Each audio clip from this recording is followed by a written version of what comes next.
Holler if you hear me, and welcome to tonight's edition of Art Uncensored. It is the top of the hour, 10 p.m. Eastern, and we are here and together to go and draw Supergirl because, well, I went and at last finished this nice little Easy 8 tank that was anything but easy to assemble considering how long it took compared to other models I've done. But I want to thank Ted once again for setting this. Now that we got this done and ready, now it's fitting that tonight is the night that the Supergirl movie is supposed to be premiering where only paid film critics and Angry Joe are going to go and pretend that this movie's any good. And they are in as big a denial about that as easily led angry black people are in denial about the Carmelo Anthony verdict. And beyond that, we've also got, this piece we'll be doing. And hey, it's the last night of Prime Day, which we know is an epic, important day of, well, biblical proportions. And there are some interesting deals on Bibles you can get there if you're one of those that doesn't already have one. But, I'm already okay and secure on that part. So that's something we'll be moving on from. But yes, we've got RJ in the chat right here at the very beginning. And also Relentless came in beforehand to suggest my cousin Vinny in the bottom right corner. Well, I wish I could, but just playing that would lead to, a copyright shit hammer. So no, there have actually been some streams of these where I've been showing, like a Jason Brent review or whatever, and then I wind up getting some copyright, whatever, and actually have to go and appeal it. And the ones I've appealed, I explain that, no, this is me showing footage of a video where somebody has edited footage of this movie. So it's me reacting to somebody who's already gone and edited this film. So it is under fair use.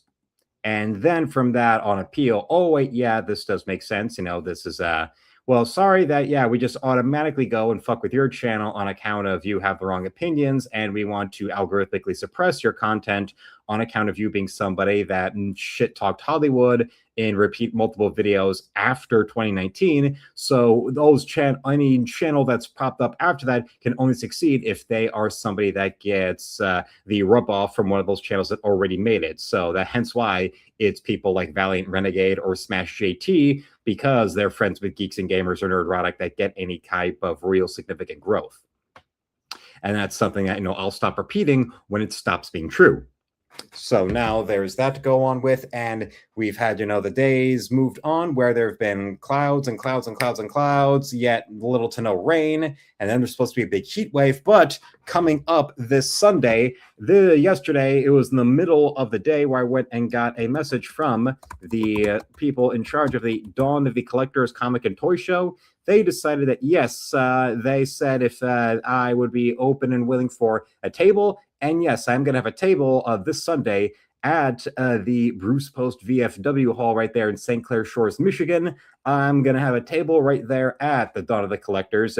Yes, it opens at 10 to 3, but early, admission is going to be at 9. So I got to be there, get my stuff ready before the store opens. Before the show opens at 9. So I'll be there, with the main things always being my inventory of Encrypted, as well as a portfolio of, the artwork and all that, and prints as well related to Encrypted. And now that we are up in these last couple of weeks before we would be going to print on issue 4 of Encrypted, yeah, this is, the big moment right there of getting as many of these sales in or pre-orders in before we get to finally crashing in there with issue 4. And then remember, come September, the plan would be to get back into scheduled work on Encrypted, where then from September to before the year is done, we then go and complete issues 8 through 11. And then we'd be having most of the second year ready to go. So that means we'll then be going and working on that. And by that, I mean getting issues 7 through 11 printed and shipped out to everybody. And then we put all attention towards the curtain call of issue 12.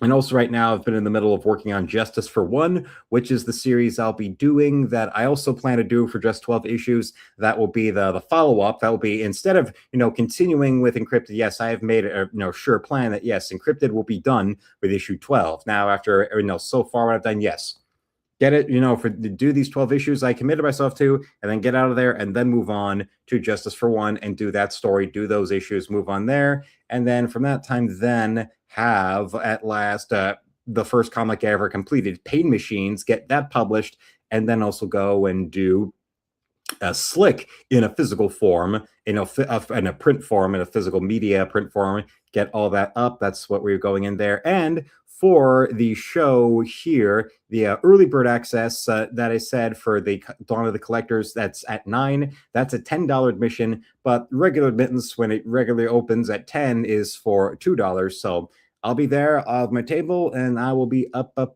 and ready at that time, getting that, up and moving on, because this is a show where once we get into July, that there aren't any major conventions happening in the state in July because, well, in the comic world, July is when they have the San Diego Comic-Con, which is the Super Bowl of that show. So there's that. But there's going to be the Detroit Festival of Books, which I do plan on being up in that area on that day. And as it says here, the third Sunday of July is when this happens. So Detroit Festival of Books, I'll be there. I'll have inventory, and I'll be moving around, and I'll be making that work for myself. And then come August, there will be another Dawn of the Collectors and another Detroit comic book and toy show coming. Actually, Dawn of the Collectors is happening on the 1st, so it'll be straight up right there with August 1st, and then from there into Dawn of the Collectors, and then pretty much every other month remaining of the year through the fall and into the winter is going to have both those shows happening every month. So pumping out, the continued work of Encrypted while selling all that will be a big time for, the whole world we've got, as well as giving more and more previews of what it is we're going to be doing in the future and making that going up. And also, I've got I went and got, thanks to Prime Day, a new duffel bag that's supposed to be coming tomorrow, which I hope to be, much more easier, more convenient, and also a better construction than what I've been using for carrying things is just the duffel bag that we had like in the basement and all of that. And it's one of those things that reminds me of my father, and also the zipper tore on it. So it probably would be the best for, my own sake of wanting to have my own life, and for the sake of how worn out and weathered, whatever that is, that as soon as the duffel bag, the one I got from Amazon, comes tomorrow, is to take the one I've had and just, toss that out. So then we can have this new one go in and be the full clean slate for what it is we are doing with, the future of Encrypted, with the future of my stuff in general. And also, if you notice, yeah, I didn't add, those aren't painted. Those are those stickers that came with this, except I just dunked them in the water and applied them earlier today. Yeah, this one that has the black up on top and the whites to the sides. Yes, yes, yes. So we've got this up and ready. And yeah, the way I glued it, yeah, it's permanently, our tank rocket launch right here is permanently up and ready. Like, like Al Sharpton is at the site of any racial invective that he could turn towards publicity for himself. Yes, yes, yes. So you'll be enjoying the site of that and other things. I'll be showing them along with the rest of those I've got, from the Tomcat to the Missouri to the Huey and the submarine and everything. It's all making one nice, little set from different brands and all that. But we also have this, which I turned out to not need, because of the olive drab paint job was just how the plastic of those pieces were printed. So I can just save this for something else, for a future project or a future model or whatever. I can add, like olive drab like that can look like really dirty, worn grass. So I can like pat that down if I want to make, the things look weathered or whatever. Although the way that the model glue and all that's been hard to control, and the way that it like will crust up and like whiten or whatever, it does make it look like it's got some kind of, moss or some kind of mildew on those pieces, on those models, which gives them a proper, mess up or a messy, damaged kind of look. Not damaged, or at least like experienced, not like it came straight from the show, from the factory, floor and all that. So it depends on how much you want it, to be a fresh item. And really, for me, it's a matter of how deep will it go into looking super, super clean, or will it look, something that is going to be something I'll try to make look more battle damaged on account of how much of that glue was just oozing all over the place. That's what's the matter. That's where it depends on. I'm so far with that one that not as bad as others. Like, that's something where the improvement in the construction of these, of assembling these myself, that I mean, yeah, I've mentioned the treads are like, that those were very tedious and finicky to do. Everything else, like I said, the instructions were perfectly fine. It's just the treads on this were the most difficult thing to take care of, but the rest of it was all nice on this big boy.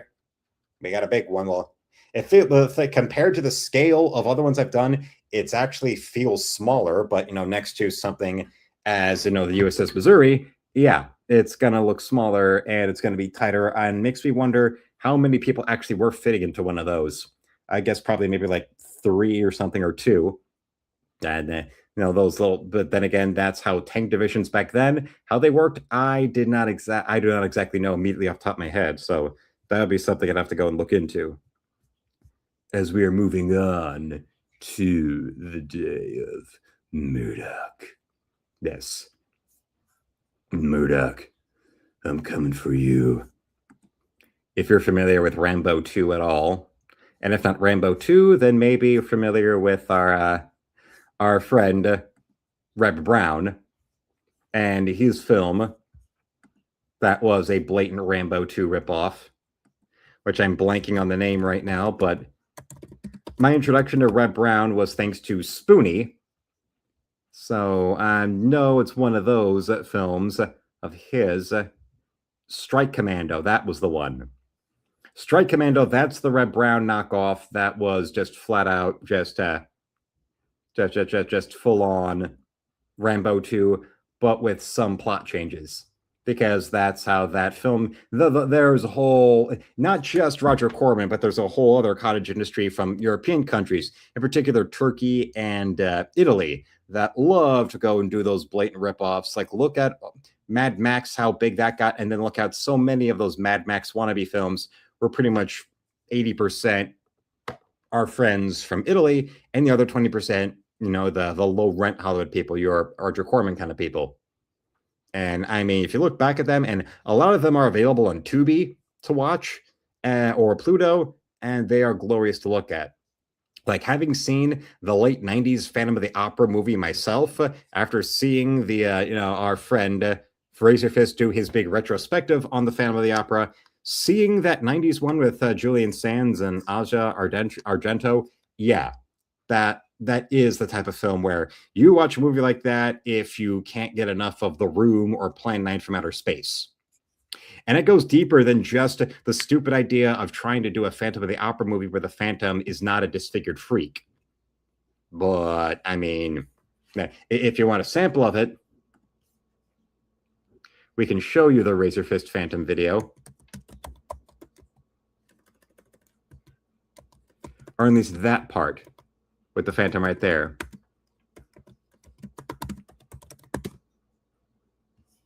And give you a little sample. But we're going to have to skip ahead a bit.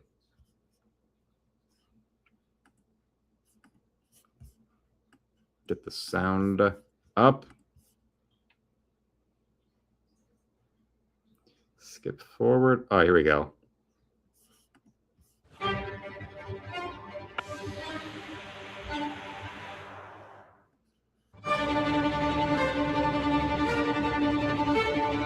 And no, this footage isn't black and white. This is just part of Razor Fist's gimmick of always making a. He changed it to black and white. The footage. This film was shot in color in 1998, so yeah, they're not going to do this in black and white.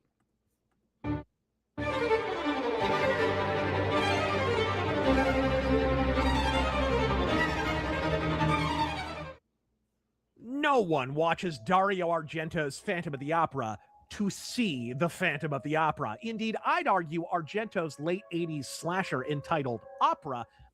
That is not only a better film, but also it feels more like how Dario Argento would do Phantom of the Opera instead of doing like a literal adaptation.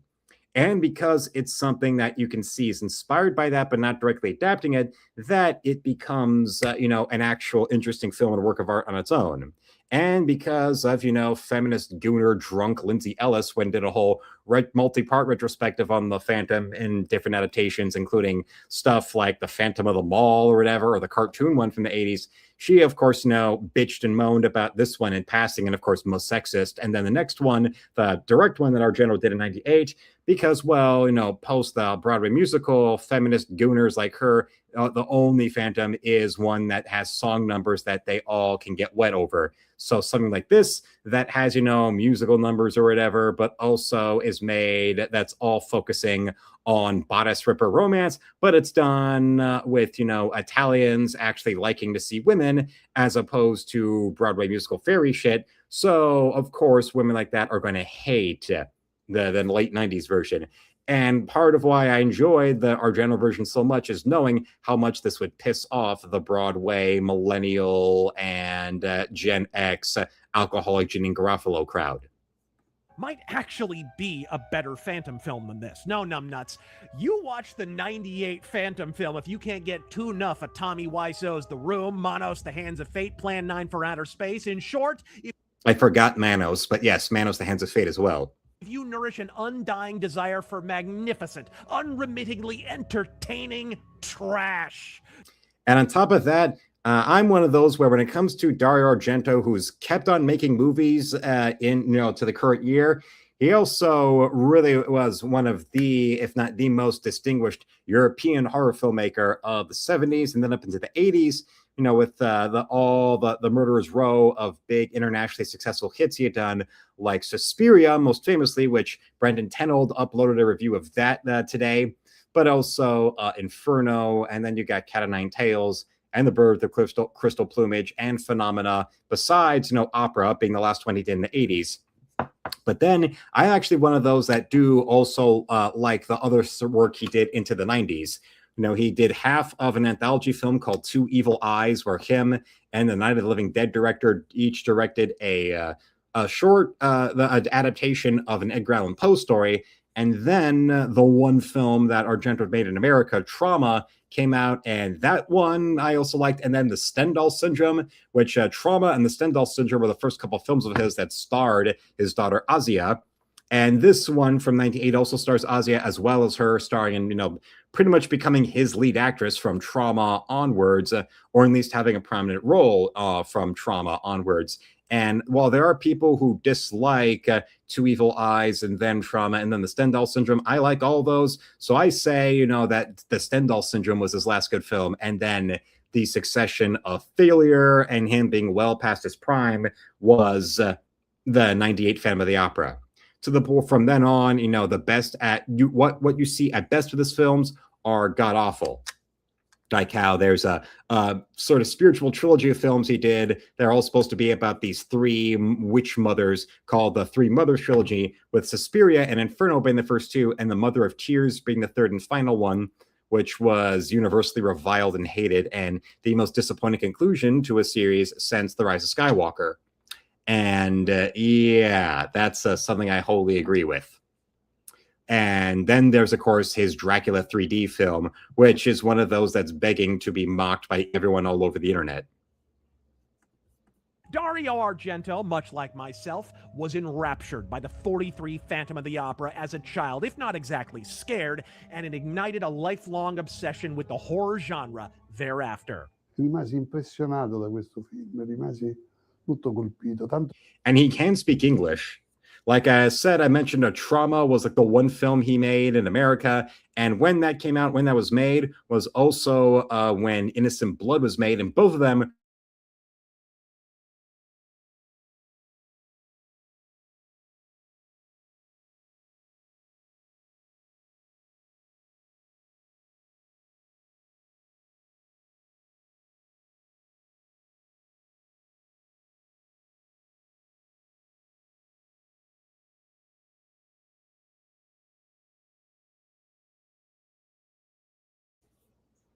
Okay, yeah, and then in the middle of Innocent Blood, you see this, weird little Italian man with the heavy Italian accent playing a Pittsburgh EMT in Innocent Blood. Because, yeah, that's a thing that John Landis likes to do, of giving other filmmakers appearances in his films, and that was done simultaneously with him making Trauma in the Pittsburgh area. So, I mean, there you go. And also, he, likes to get his daughter topless in his films. Like the first time you see Azia in this, in his Phantom of the Opera film from the '90s, she's there on stage after a performance has been done, and she's on stage performing all by herself, and you can tell she's not wearing a bra under her very sheer top with her nice, chocolate areolas on display in that sheer little top, and yeah. The Ozzy Argento, the actress who got caught with an underage boy at the Beverly Hills Hotel. She was texting her friends about having slept with an underage boy and texted them all photos of them in bed together. Yeah. Oh, yeah, that happened. So maybe her always, being topless or having sex scenes in her father's films are things she insists on. Because before this, Argento was, despite him being very famous as an Italian filmmaker who, likes to put pretty women in his films, he's not really having them get, naked or topless. He's much more interested in having them killed in visually interesting ways. And then suddenly he starts putting his own daughter in his films, and now she's like, I want my titties out. Well, considering, the open relationship she claimed to have had with Anthony Bourdain before he took his own life, and then her being caught with that underage boy. Yeah, well, the stereotype about Italians in the entertainment industry being freaky, being all freaky, naughty, nasty, most definitely she fits in that. And her doing that, RJ says that her doing that with that underage boy many believe to have led to Bourdain, taking his own life, which, well, if your girlfriend, you catch her with an underage boy, I can understand that being traumatic to you. That's her big breakout lead role in a film called Trauma, and she's the one inflicting trauma on everyone else. Yeah, so it turns out, yeah, she's no victim. She's more of, let's say, the one who inflicts damage.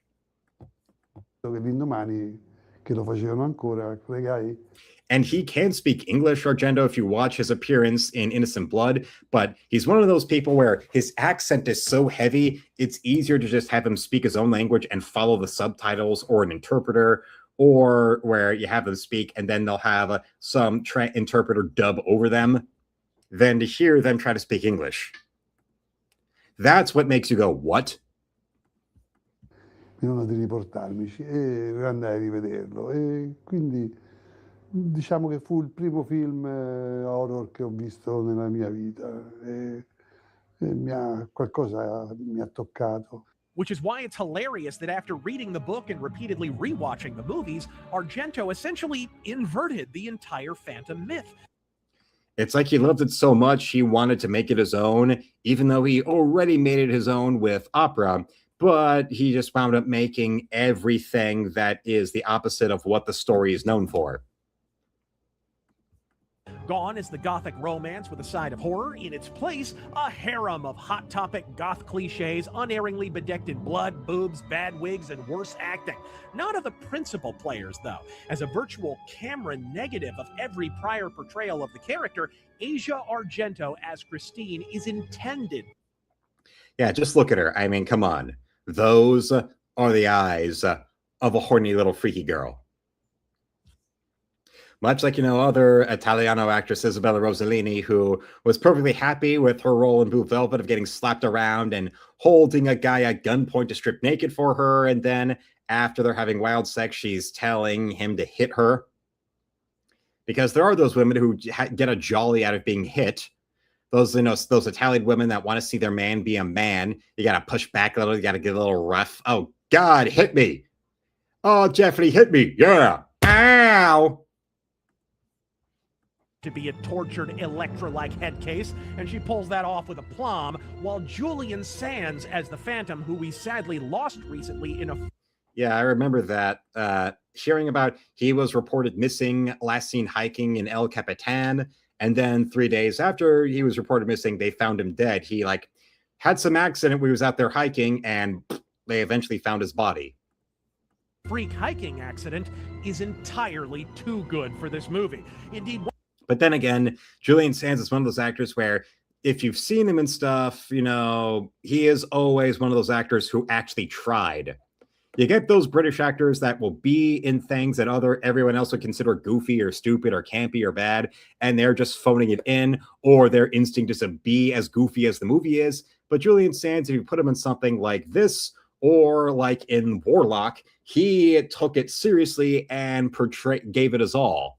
Same thing with that terrible film Boxing Helena from the 90s that was, famous at the time for how it was the film debut of David Lynch's daughter. So everybody, so it shows you, hey, a female director being a Nepo baby instead of a casting couch slut. But also Kim Basinger backing out of the lead role in the film and being sued for breach of contract and all that stuff. And Julian Sands as the crazy surgeon obsessed with, Audrey from Twin Peaks to the point of then, keeping her hostage in his place and dismembering her legs after a horrible accident and trying to trap her and make her love him. He actually plays the part well with a very terrible script. And then with a goofy film like Warlock, where both him and the good guy in the film, Richard E. Grant, both don't act like they're above the material or played up as goofy. They both bring, the class that British actors are all supposed to have and brought it to the material and elevated the film. And I didn't watch Game of Thrones or House of the Dragon, but I know that Sands had a part on House of the Dragon. And now with him being gone, I think that's gone. I think it was either that or Game of Thrones. Let me see. It was one of those shows.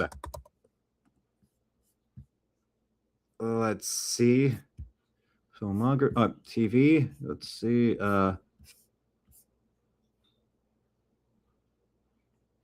Am I wrong? Medici? No. He was on Gotham. Okay. Or maybe I'm misremembering. And he was on neither. This is one of those actors that you would expect, one of those kind of British actors to have done, Harry Potter and or Doctor Who, and of course, now the new big franchise with Game of Thrones. But apparently I misremembered that. And also he was Jor-El on Smallville. When you see Jor-El on Smallville, it was him. Okay, good on that. One of the few things that sort of kind of works is the infamous decision to demask the Phantom throughout. And while it courted complaints from almost everyone who watched it at the time, if you watch it with your thinking cap firmly affixed, you can sort of see what he was going for here. After decades of disfigured freaks with a heart of gold, Dario Argento has upended the ever more effete Phantom of Andrew Lloyd Webber and the like. Instead of an ugly character whose heart is redeemable, we have a handsome character whose soul is a sulfurous pit, an obsessive underground dwelling agoraphobe who's more than a bit rapey with Christine, who in his off hours likes to light some candles, kick back with a book, and bone some rats. From the long... Talk about commitment to the role. You got to give a committed performance if you're going to do things like be covered in rats and sit there like they were closest friends. Because that's also something that this movie does with the character, is that the Phantom is obsessed with rats. And basically, the origin is less Phantom of the Opera and more the Danny DeVito penguin. But if you replaced penguins with rats, the movie even opens with his mother dumping him in a sewer in a basket, and we see the baby in the basket going down the river in this sewer. And then he gets taken in by rats. Like the opening of Batman Returns with the penguins and the underground sewer and all that. I don't know if that was meant to be intentional or not, but then in that way you could sort of see Asia Argento as Catwoman, and yeah, she would have made one very, very hot Euro sex-crazed Catwoman for a character who, when played accurately, is, a little sex monster. And one that likes men, not, the unstable, narcissistic, pervert, Tumblr maniacs that have been exclusively writing DC Comics since 2011. Long hair to the leather regalia and omnipresent mommy issues, folks. He's fucking Sephiroth. Though it is obvious for all its inversion that Argento did, in fact, devour the original book. The Paris Commune, repeatedly referenced in the book, gets a rare mention here, though with all Italian directors being Marxists to a man, you... Oh, yeah. Be warned. There is the most grotesque thing in this movie is not all the gory scenes, the Phantom biting a man's throat out or ripping a woman's tongue out of her mouth and all that.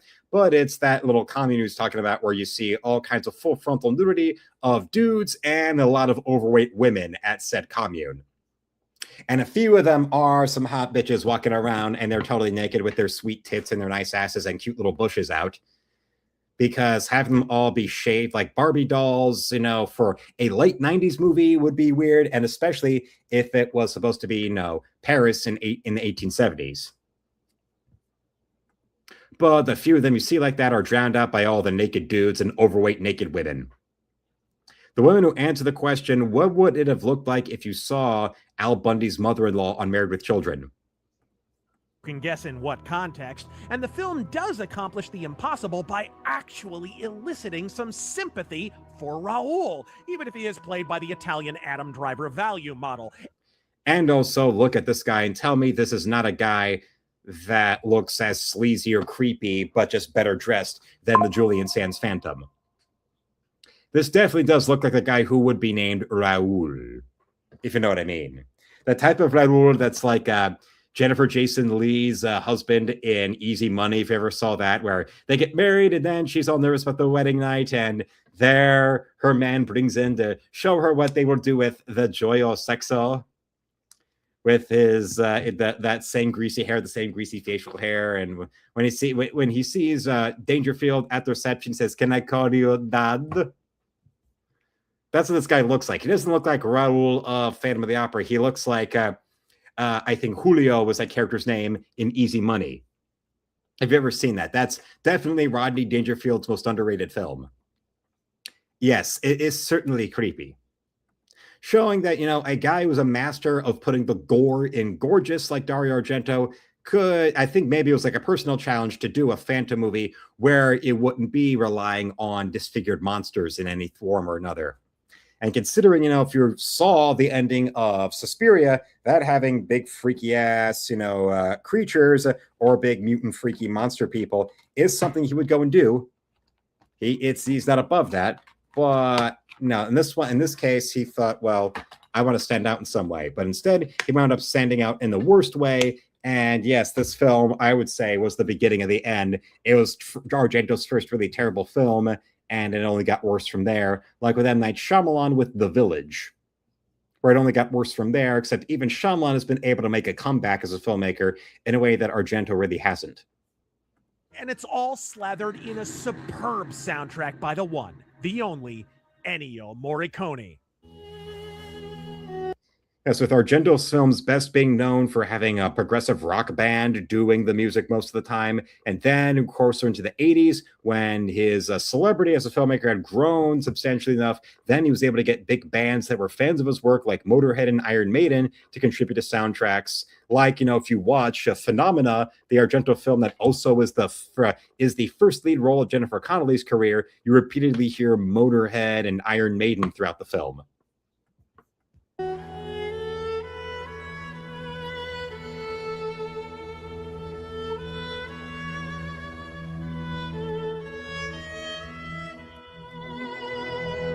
But with this one, I'm guessing he wanted to be a little bit more classy, for this film where we see Ozzy Argento repeatedly boning the Phantom, and also a scene of a terribly done like CGI composite shot of the Phantom on top of the Opera House looking up with the sky and the cityscape behind him being as badly CGI'd as the top of the theater in Moulin Rouge, except that movie was trying to look fantastical and look fictional and look like a cartoon, but with this one it just looks terrible and it's unconvincing. And then it gets even dumber with the Phantom looking up in the sky, and he literally sees a vision of Ozzy Argento looking like she's dressed in the middle of some slutty Milo Manara inspired fragrance commercial.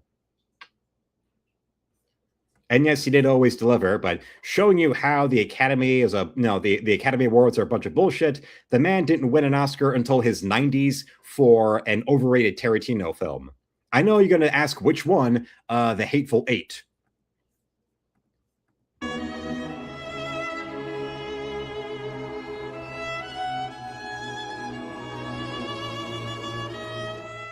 This movie may be trash, But it isn't a waste. Indeed, Joel Schumacher would cite it as a stylistic reference point when he made his own Phantom film in 2004. Phantom 98 is subtle as a carpet bombing. This movie don't imply a damn thing. If there's a sex scene, it shows it. Oh, yeah.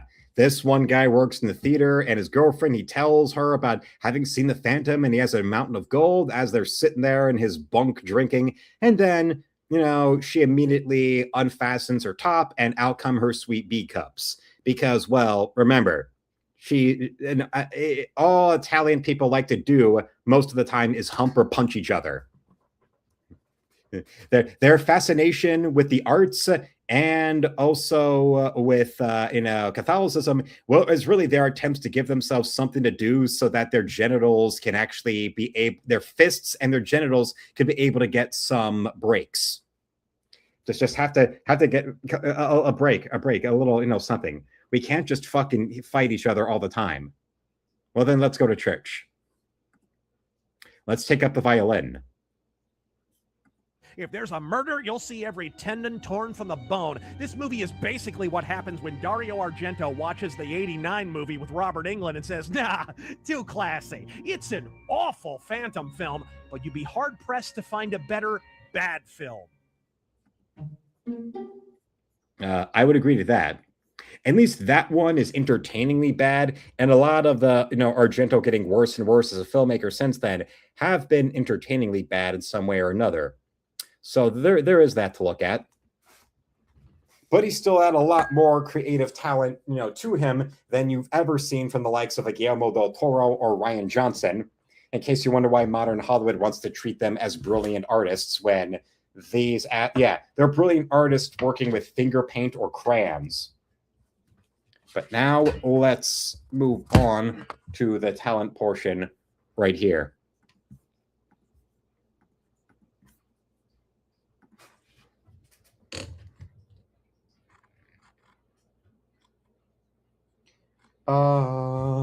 And if you find the trailer, the American trailer for the '98 Phantom film online, you'll see that they've got that score that they just talked about. And for this movie, with the Ennio Morricone score, in the trailer, they play the Smiths. They play How Soon Is Now. Because I'm guessing they really, really, really wanted to go out of their way to show you how much that the movie was made for horny goths, which is still a much more bankable audience than, Amy Schumer's 5 remaining fans, as we'll see with this abomination that's calling itself Supergirl. I once drank a shot glass full of chili sauce for a bet on a night out, and the resultant explosive ejection of liquid fire from my body the next morning was enough to have me praying to the gods of chaos themselves, anything to release me from the torment. But you know what? That was still more fun than watching Supergirl, partly because I won the bet, so at least I made some money out of it, but mostly because at least it was over quickly. Supergirl, on the other hand, stretched out into almost 2 hours of abject misery and boredom, and by golly, do you feel it. I was going to say you feel it by the end, but who am I kidding? I was feeling it after like 20 minutes. I hate this. It is revolting. Supergirl is everything we all feared it would be, and more. So much more. A cringy, cliched, tedious mess of dull, lifeless action scenes that we've seen a million times before. That fucking face, man. One-dimensional characters with nothing even resembling arcs, the kind of safe, edgy humor that's become the hallmark of these factory-produced superhero flicks, all the usual played-out James Gunnisms that ran their course like half a decade ago, cinematography that looks like someone smeared the results of my chili sauce shot all over the camera lens, and a protagonist who's about as likable and empathetic as a British politician. In short, Supergirl is a fucking disaster. The wrong movie at the wrong time, based on the wrong source material, made by the wrong people and starring the wrong actress. But we'll talk more about that later. Believe that. Anyway, fuck it, let's just do the plot. So a series of flashbacks explain how Kara's father separated a chunk of Krypton called Argo City from the rest of the planet when it got destroyed. But oh no, it also released kryptonite or something, and everyone's slowly dying of radiation poisoning, so her parents send her and her dog Krypto off to Earth to meet up with Clark. But she's like, nah, I'm too cool. So yeah, James Gunn, ever the bloodsucker. For you, and spends most of her time dicking around on planets with red suns so that she can get drunk and party and look like the kind of girl you'd find passed out in a pool of her own vomit round the back of a nightclub on a Sunday morning. Wow, what's an inspirational character. Can't wait to see more of this. So we pick up with Kara celebrating her 23rd birthday by, you guessed it, getting drunk and partying. That's when she meets up with Ruthie, who's out to kill some dickhead named Krem in revenge for murdering her family. But Kara's like, nah, it'll be fine. But it turns out it won't be fine when Krem himself shows up and steals Kara's ship and shoots Krypto with a poison dart that'll kill him in 3 days if he doesn't get an antidote. Wow, that was lucky, wasn't it? Lucky the antagonist of the movie just happens to show up right after he's been mentioned. Lucky that he shoots Krypto with a slow-acting poison instead of just vaporizing him or something. Lucky this all creates the perfect setup for our reluctant hero to join forces with young, strong female character. Right. Anyway, so off they go to track down Krem and his gang of Mad Max rejects, and then Lobo shows up for like 5 minutes to give Jason Momoa something to do. Then they accidentally get an innocent family killed, and Kara gets sick from the green sun on this planet, but then she gets better, and there's a big fight where she stops Ruthie from killing Krem because revenge is bad or something, but then she kills him anyway because she's not your typical superhero, and then she saves Krypto and goes back to Earth because she's decided it's finally worth her attention. And that's it. That's the plot for Supergirl. It's all bullshit.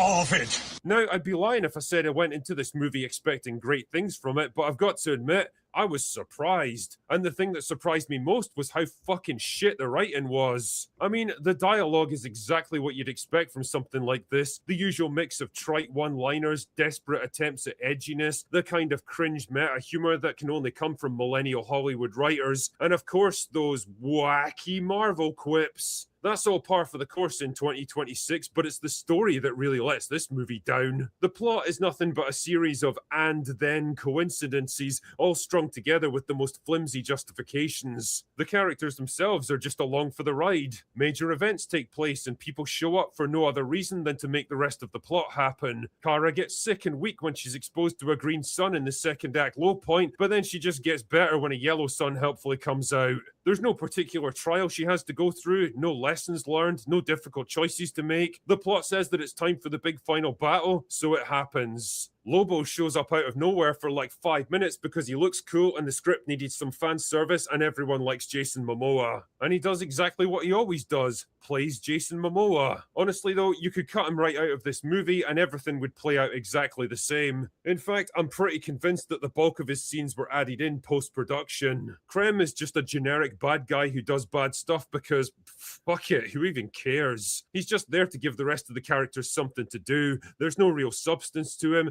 no big overarching plan or hidden justification for what he's doing. He's just a space pirate crossed with Mad Max. His death means nothing because his life meant nothing either. Jesus, who wrote this shit?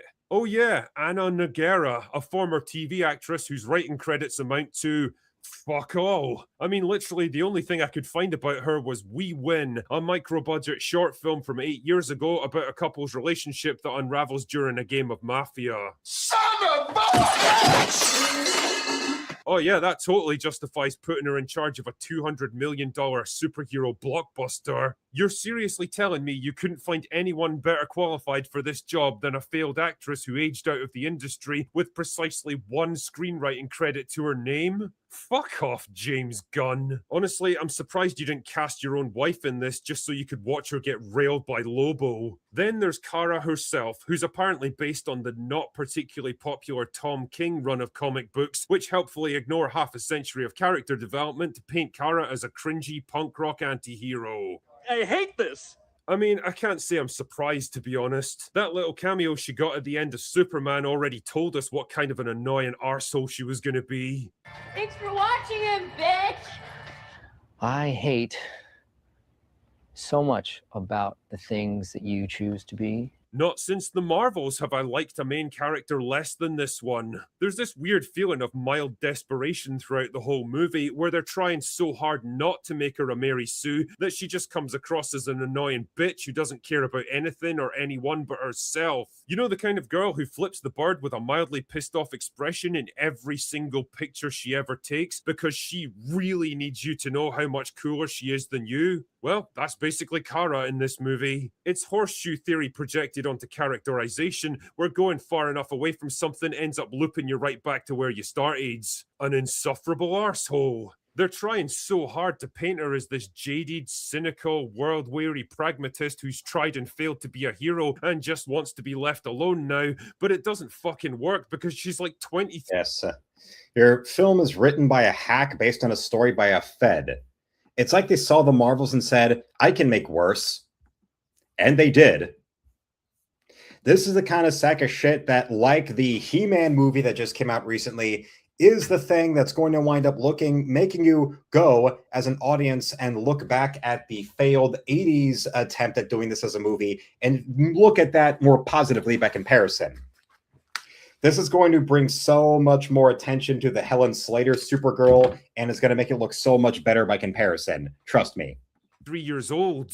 This is the kind of thing you do with a 50-year-old man, not some young girl who's just starting out. Like, how the fuck can you have a life of regrets when you've barely even lived a life to begin with? If they had to do some kind of anti-hero arc with her, they should have made her this rebellious, energetic, loose cannon who acts first and thinks later, convinced that she can help everyone, only to discover real life is more complicated than just punching the bad guy. You have to show us the fall so that we can cheer for the rise. Ultimately, for all the hype and controversy swirling around it, Supergirl is... But that would then mean that it would have to involve a woman being wrong about something in a modern Hollywood movie and a woman having to hold herself accountable for having done something wrong. And those are not allowed. You know, like how the only thing that's wound up leading to Rose McGowan getting shunned by mainstream Hollywood after her using the Me Too movement to see her name in headlines again was the fact that she showed rhetorical consistency about believing all women when it came towards the woman that was accusing Joe Biden of diddling her. And then suddenly her Me Too warrior status was taken away, and now she's back to being grateful to doing convention appearances, signing autographs for and taking pictures with, you know, a bunch of dudes that jerked off to her in the 90s and 2000s. It's nothing but a depressingly bleak, horrible-looking, uninspired, generic superhero movie whose only USP turns out to be its biggest weakness. Yes, young women really can be messy, self-absorbed failures, but here's the thing this movie doesn't really get. They probably shouldn't. It's a movie that no one seemed particularly excited for, pushing a character no one cares about in a cinematic universe that's barely started but already seems to be in its death throes. And well, Supergirl is nothing but another nail in the coffin. Anyway, that's all I've got for today. Go away now.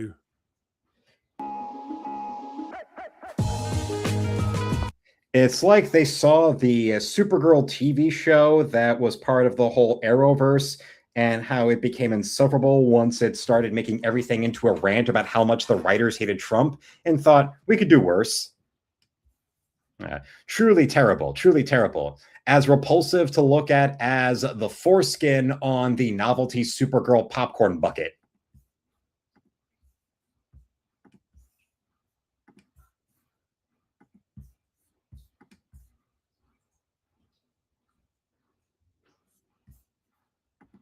Just stop it. Stop it right now.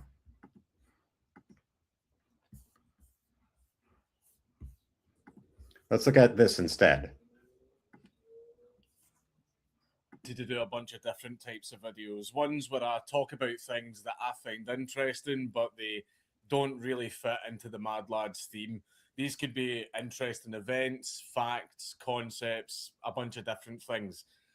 So you're going to be seeing a lot more of those types of videos, and if my plans for this channel go well, you're going to see a lot more uploads every month. Mad Lads isn't going anywhere though. Mad Lads is my baby. That's here to stay, so don't worry about that. But everyone has been requesting that I talk about so many other things outside of Mad Lads. And those other things sound a lot of fun and sound like they would make great videos. So I'm going to add that type of content to my channel. And to start... And referring to the Helen Slater one, RJ thinks that one from the 80s is worse, but at least, that Supergirl was mostly likable in comparison. Yes, the Helen Slater Supergirl. Is off. Do you want to hear about a war that was fought with Toyotas?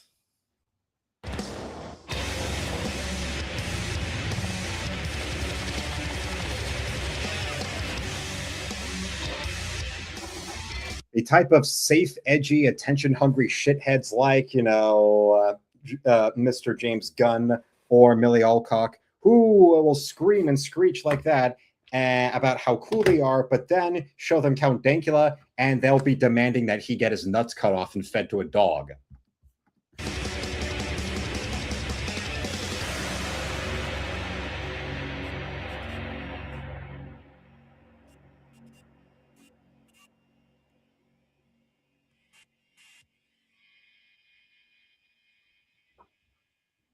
But before we get started, this video was brought to you by Raycon.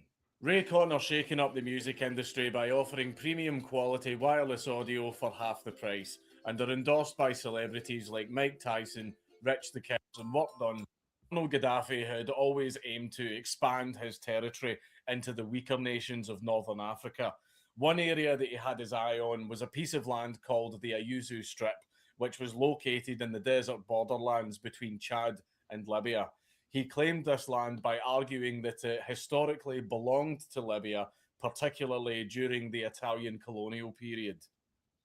You know, that fine example of Italian diplomacy, like, hey, that's mine. Gaddafi occupied the strip by force in 1973, when Chad was too busy fighting a crippling multi-faction civil war.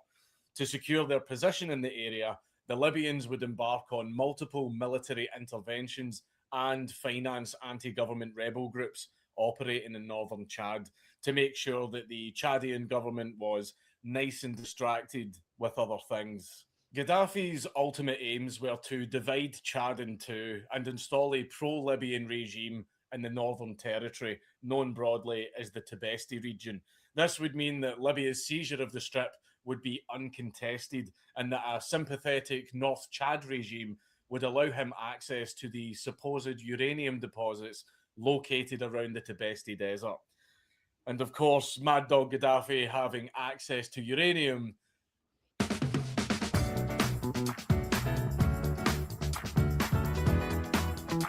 would never have resulted in anything good.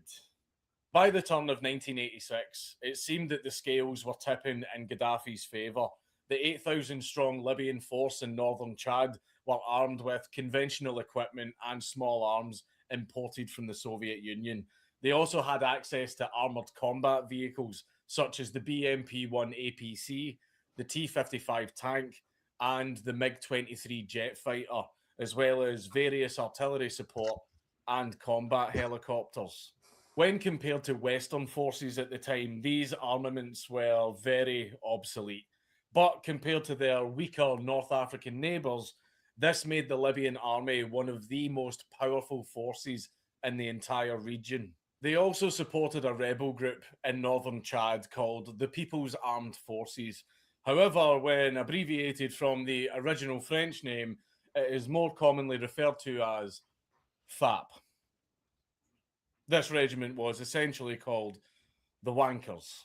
They numbered around 5,000 men and received training from East German military officers.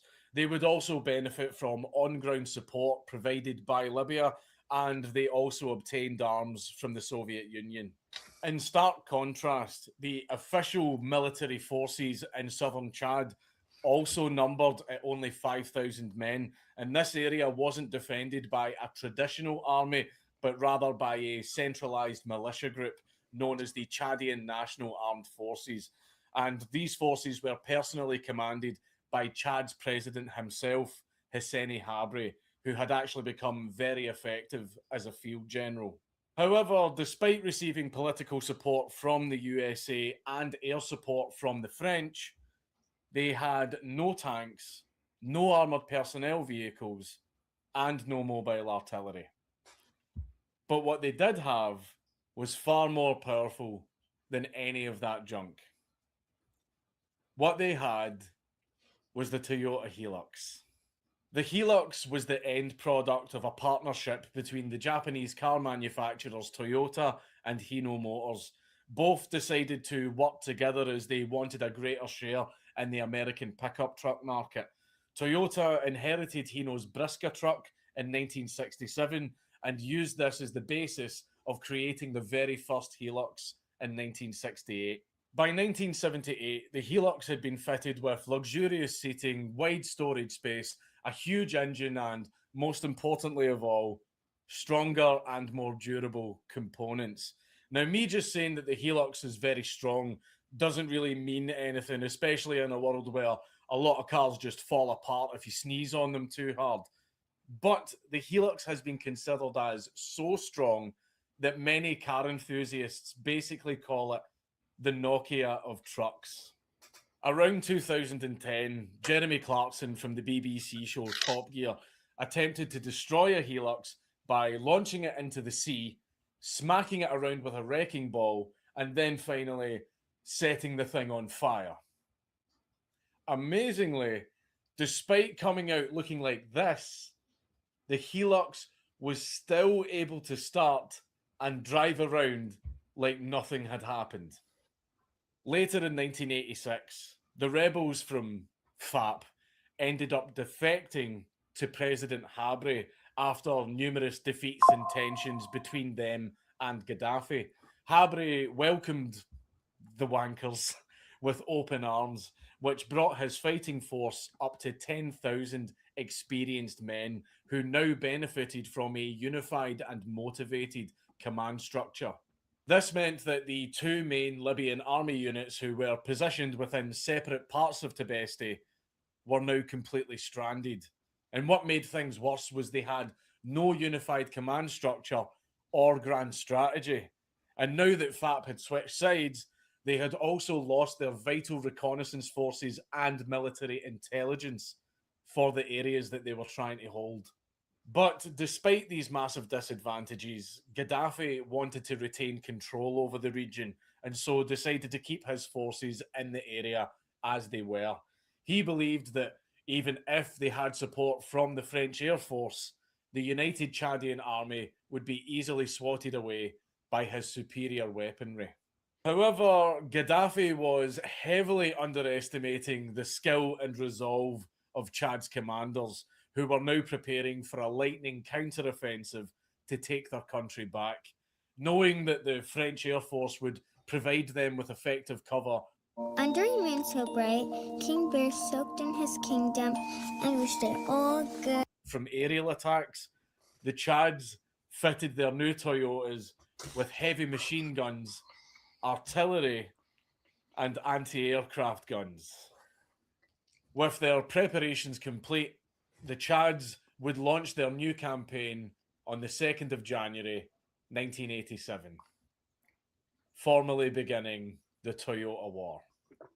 Over the next 3 months, the demotivated and unorganized Libyan forces found themselves getting enveloped by this massive Chadian army from completely out of nowhere. And what frightened them even more was seeing their APCs and tanks, which were supposed to give them protection, being completely wiped out by a bunch of madmen in pickup trucks.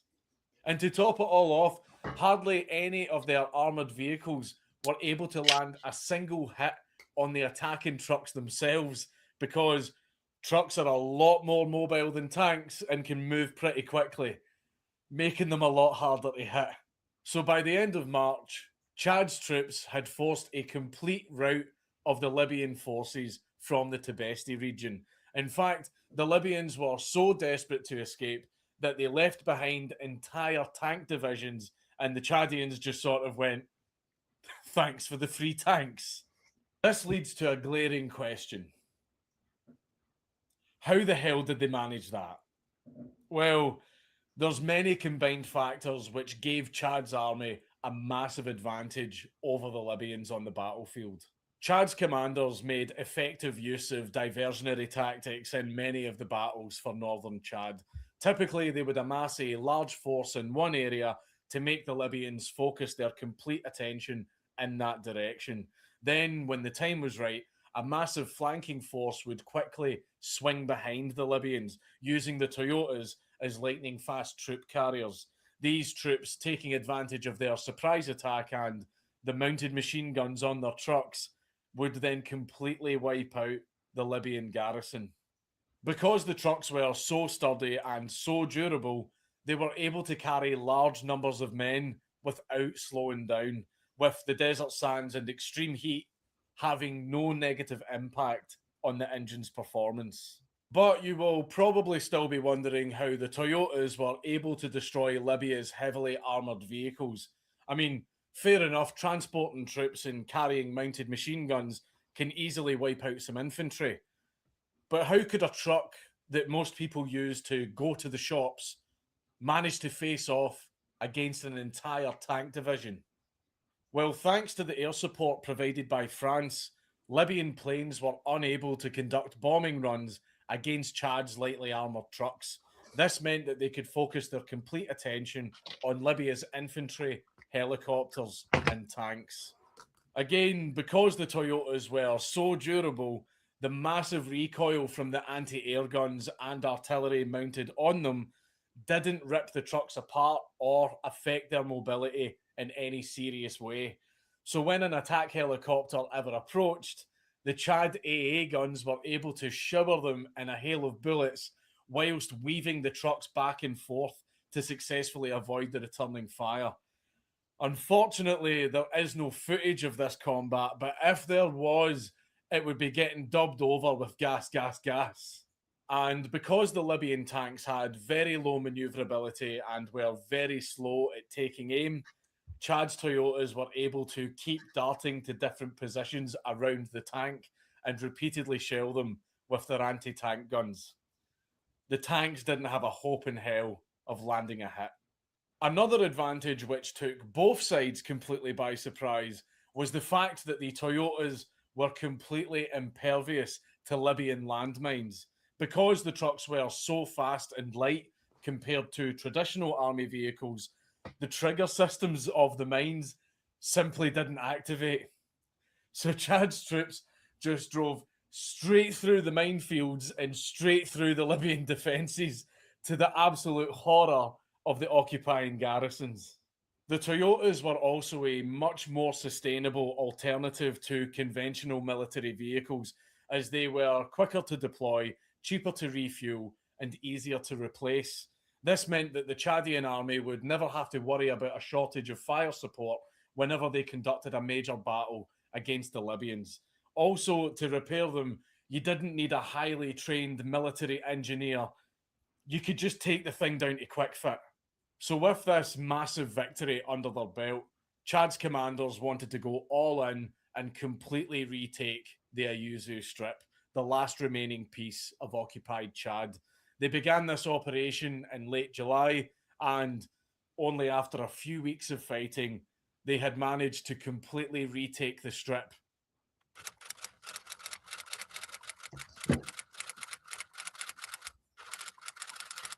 By the 8th of August, 1987, using Toyotas. However, this completely alarmed the French, who only wanted to expel the Libyans from the occupied areas of Chad. Basically, they were worried that getting involved in the territorial dispute would turn a proxy war into an open conflict with Libya itself. So the French decided to pull out all of their air support from Chad, which meant that the Libyans had regained their aerial advantage. By using a combination of bombing runs and deciding to fight fire with fire, using modified Toyotas themselves, the Libyan army managed to push the Chad forces out of the strip only a few days after they had taken it. Though they were now on the back foot, this didn't deter Chad's commanders from wanting to retake the entire strip again. They knew that if they didn't do something about the Libyan fighter jets, they could eventually be pushed back across the desert. So they came up with a daring plan to raid the Matanas Sara air base. This was the primary base of operation for Gaddafi's air force, and it was located 200 miles deep into Libyan territory. On the 5th of September 1987, a sizable number of Chadian troops sped off in their Toyotas and managed to reach the airfield completely undetected. They then proceeded to raise as much hell as they could, stealing any equipment and vehicles they could get their hands on, and completely destroying everything else. The raid was a complete success, resulting in the destruction of 32 aircraft, 1,000 Libyan troops killed, and 300 being taken as POWs. In fact, the operation was such a success that the French feared a full-on Chadian invasion of Libya itself, which would heavily disrupt the balance of power in North Africa. So on the 11th of September 1987, France managed to convince Chad's leadership into signing a ceasefire with Libya. This not only ended the Toyota War, but also the decades-long conflict between Chad and Libya itself. After the ceasefire, the dispute over the Ayuzu Strip was settled by the International Court of Justice in 1994. They found that the strip rightfully belonged to Chad, which Gaddafi agreed to hand over, probably because he didn't want to be made a complete laughingstock on the international stage again. And so with that, Chad had officially won the Toyota War. The total losses for Libya amounted to about 8,000 dead troops and about $1.5 billion in lost or destroyed military equipment. By comparison, Chad only lost about 1,000 men and a handful of Toyotas. The fact that a relatively unstructured and under-equipped army managed to beat one of the strongest military powers in North Africa, armed with just a bunch of pickup trucks, sent shockwaves across the region. To this day, governments alongside paramilitary and terrorist groups throughout the Middle East and Africa have been importing as many Toyota Hiluxes as they can due to their continued strength and reliability. In fact, their prolific use in these regions have caused observers to describe the Toyota Hilux as the war chariot of the third world. The demand for these trucks has gotten so high that it's created an entire black market for illegally imported trucks in much of the Middle East. Scammers have even been creating counterfeit Hiluxes to make some quick cash from groups desperate enough to buy them.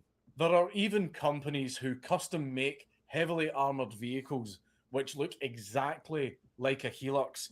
These are for use by government officials in the third world to pass through their country undetected and protect them from attacks by terrorists or assassins. One thing that I was constantly asking myself when I was reading up on the Toyota War was, what was Toyota's response to all of this? Well, a US spokesperson for Toyota had apparently responded to a similar question put to him a few years ago. He simply stated that they are used by civilians and governments alike, including the military and rebel groups. They are popular for a multitude of uses. It was treated as good advertising. The new Toyota Hilux 4-door double cab with a D4D diesel engine that provides 32 miles per gallon and is resistant to small arms fire. It can reach 62 miles per hour in just 10 seconds, making it a lot easier to outrun the targeting laser of a tow missile system. It also has luxury leather upholstery, which is wiped clean, handy for when you don't outrun the tow missile system, for picking up your kids from school or toppling a government. The Toyota Hilux, anti-aircraft gun sold separately. But the main takeaway from this story is that it turns out Toyota Hiluxes can be very effective against a well-equipped army. I just thought you should know. It's Count Thank You on YouTube. Everybody should subscribe.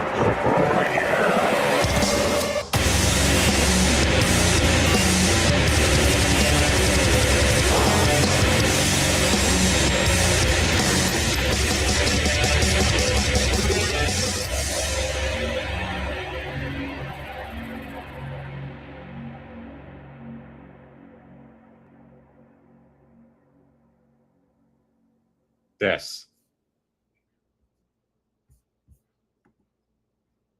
My wife almost divorced me because I couldn't get hard anymore. I'm 40. This is what fixed it. If you're over 40, if you can't stay hard anymore, if you go soft halfway through and have to fake it. Recent studies have shown that anything between 30 to 75% of children want to be YouTubers when they grow up. But back in the day, kids wanted to be things like astronauts, police officers, firefighters, and other much more noble jobs. But one kid didn't want any of that. He didn't want what he saw as a boring career. He wanted to be something much more interesting. No. I'm guessing that, guy in that obviously AI-generated commercial is somebody that, well, now that Carmelo Anthony's he's lost his will to abuse fat white girls. He wanted to be a supervillain, which sounds pretty ridiculous. At least it did. Until he started plunging towns into darkness, hacking critical infrastructure, and bringing entire cities to a grinding halt. Joseph Konopka, better known as Dr. Chaos.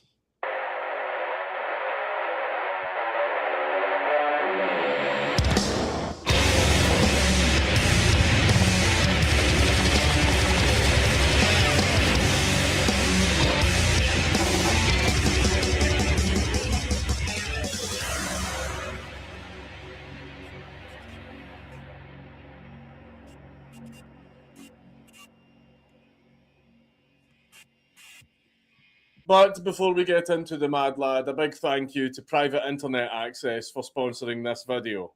I have all the time in the world for VP. And yes, hello to Forever right here as we're in the middle of drawing a classic Supergirl to take your minds off of the miserable waste of time of the new Supergirl movie that's really going to motivate you to go look back at the early 80s Supergirl and see, oh no, wait, that movie was not that bad. Yes, this guy, Dr. Chaos, needs an enemy that was raised in Kansas, for sure.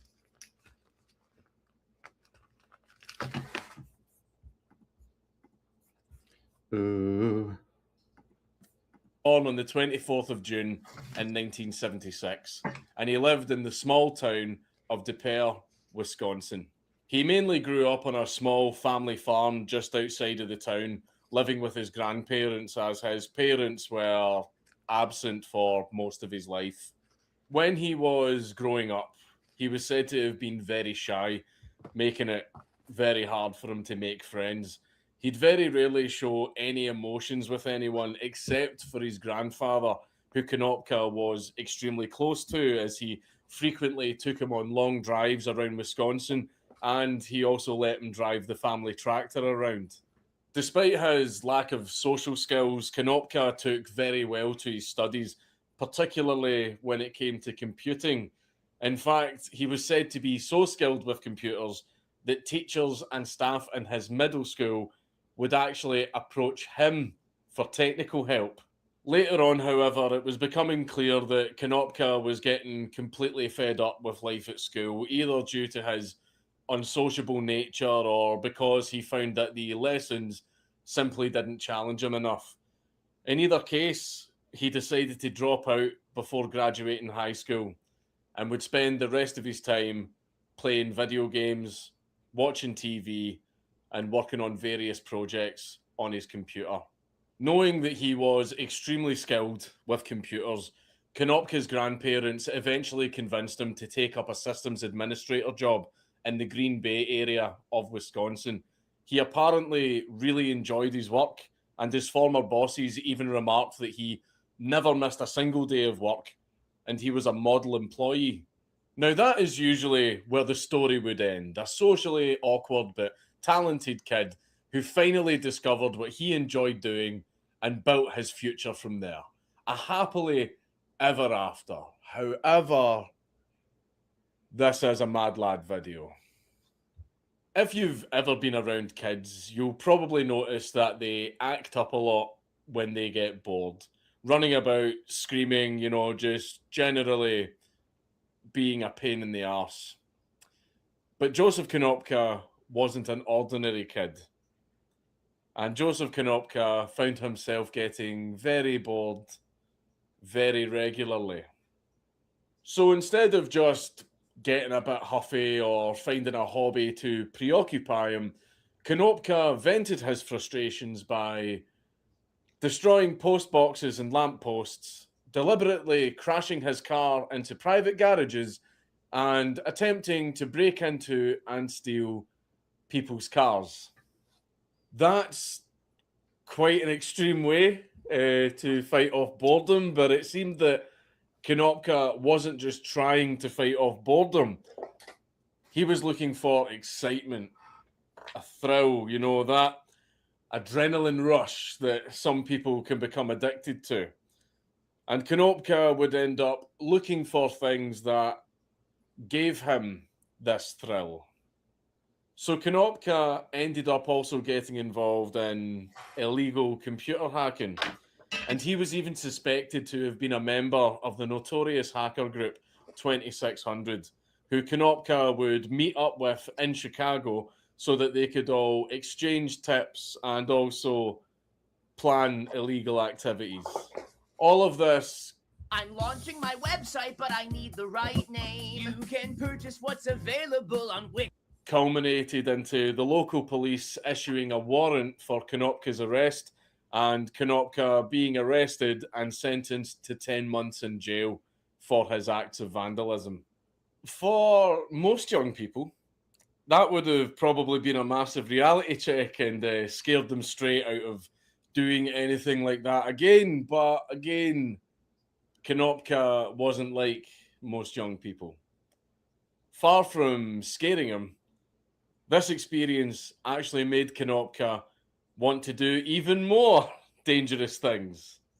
After getting out of jail, Konopka eventually formed his own hacking group that he called the Realm of Chaos.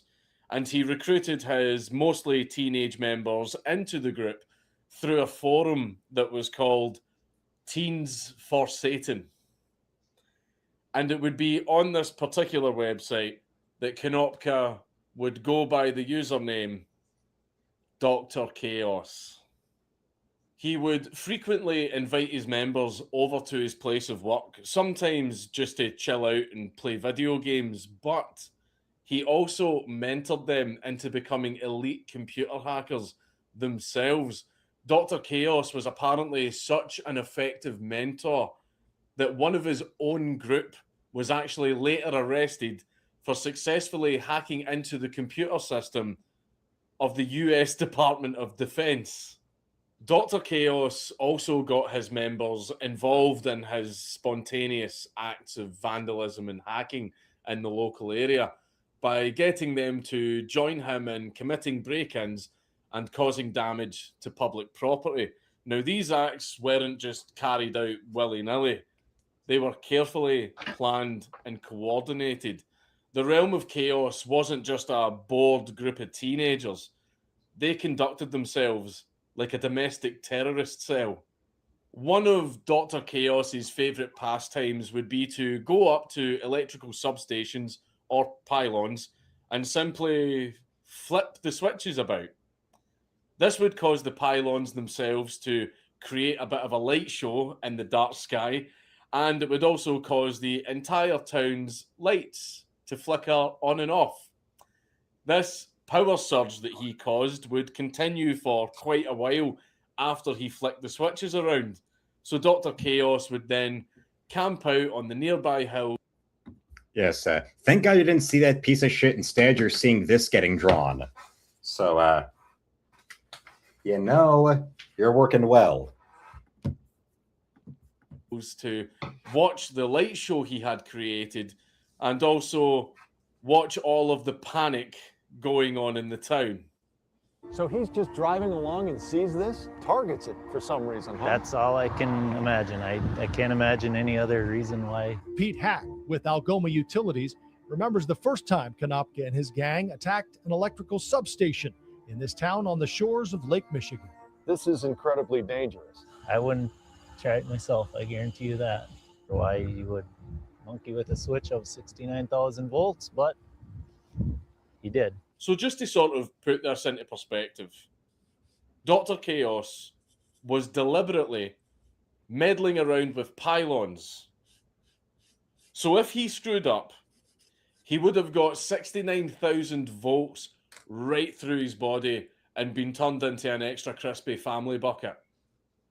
This either speaks to how vastly intelligent he was, that he was able to do this without killing himself, or how incredibly bored he was that he was willing to risk his own life just so he could be briefly...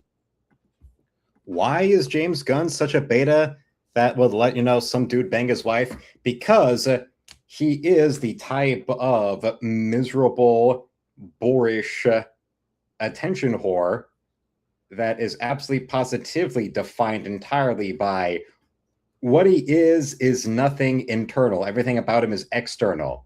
His whole personality is built around he wasn't popular in high school. So that's all built on self-image actualization. A little phrase, a little too sophisticated for a man like him to understand, because it's not something he saw in an 80s horror comedy or in a comic book or in a Star Wars movie or a video game. So you know that's well beyond his comprehension without the help of Google. But then on top of that, he's the kind of guy that would look at, everybody else that actually had, invitations to parties as a teenager and they had friends and all that, and would look at them all as being stupid or one-dimensional, when no, it's all him doing some massive fucking confession through projection.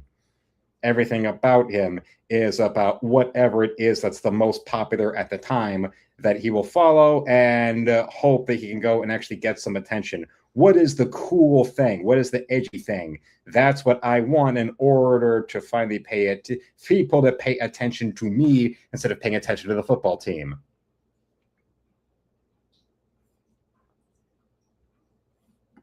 And yes, Rose is such sour grapes. There was that leaked porn, and remember, her idea of being a female director was a short film she did called Wild Rose, which is just her, dancing around naked with a sheet over her for a few minutes and calling herself a filmmaker. Besides, all of the I would, when it comes to saying gratuitous, yes, it's gratuitous that there's leaked nudes of you out there, Miss McGowan, when you already showed your tits in movies so much that if you wanted to get slutty with it, dude, all you have to do is send them to the video link to some website with Hub or X in the title that's uploaded a clip from one of your movies where out your breasts are.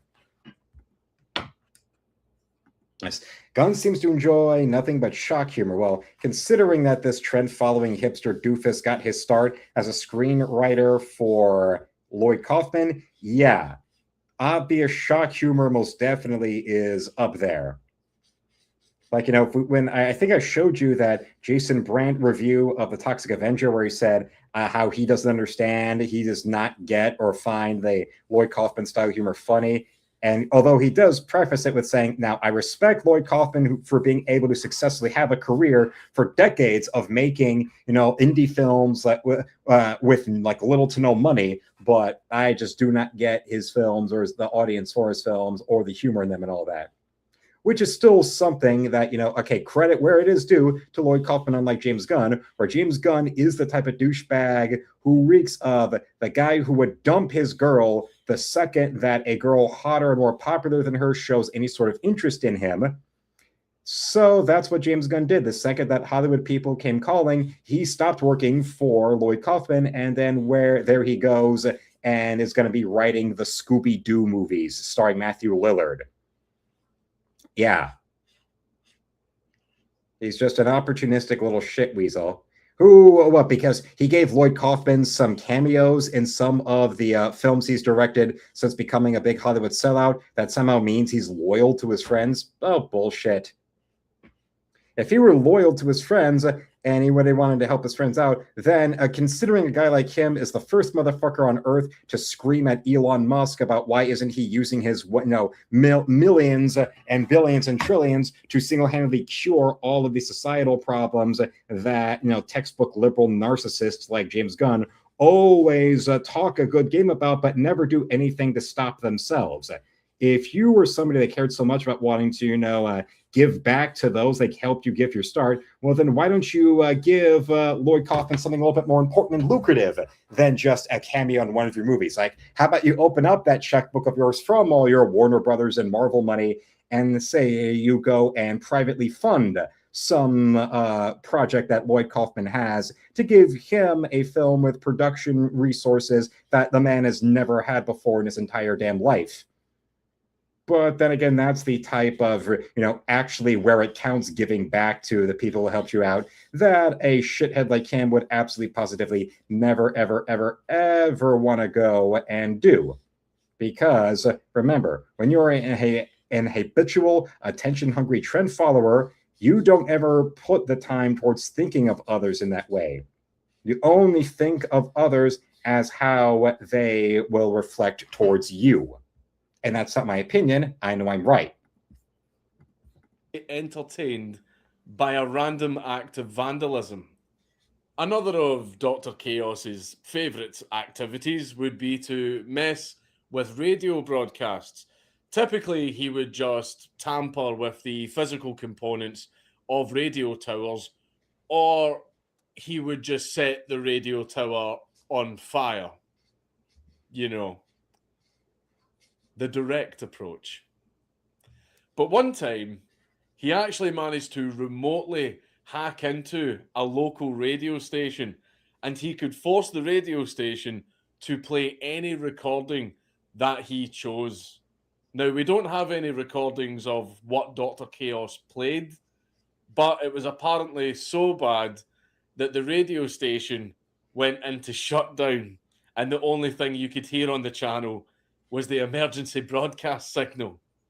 We don't have as many details about his other acts of vandalism, but according to various court documents and media reports, and of course, somebody who actually is independently successful and creative like Elon Musk is somebody that employs and gives back to people far more than a shithead liberal like James Gunn or Seth MacFarlane ever could.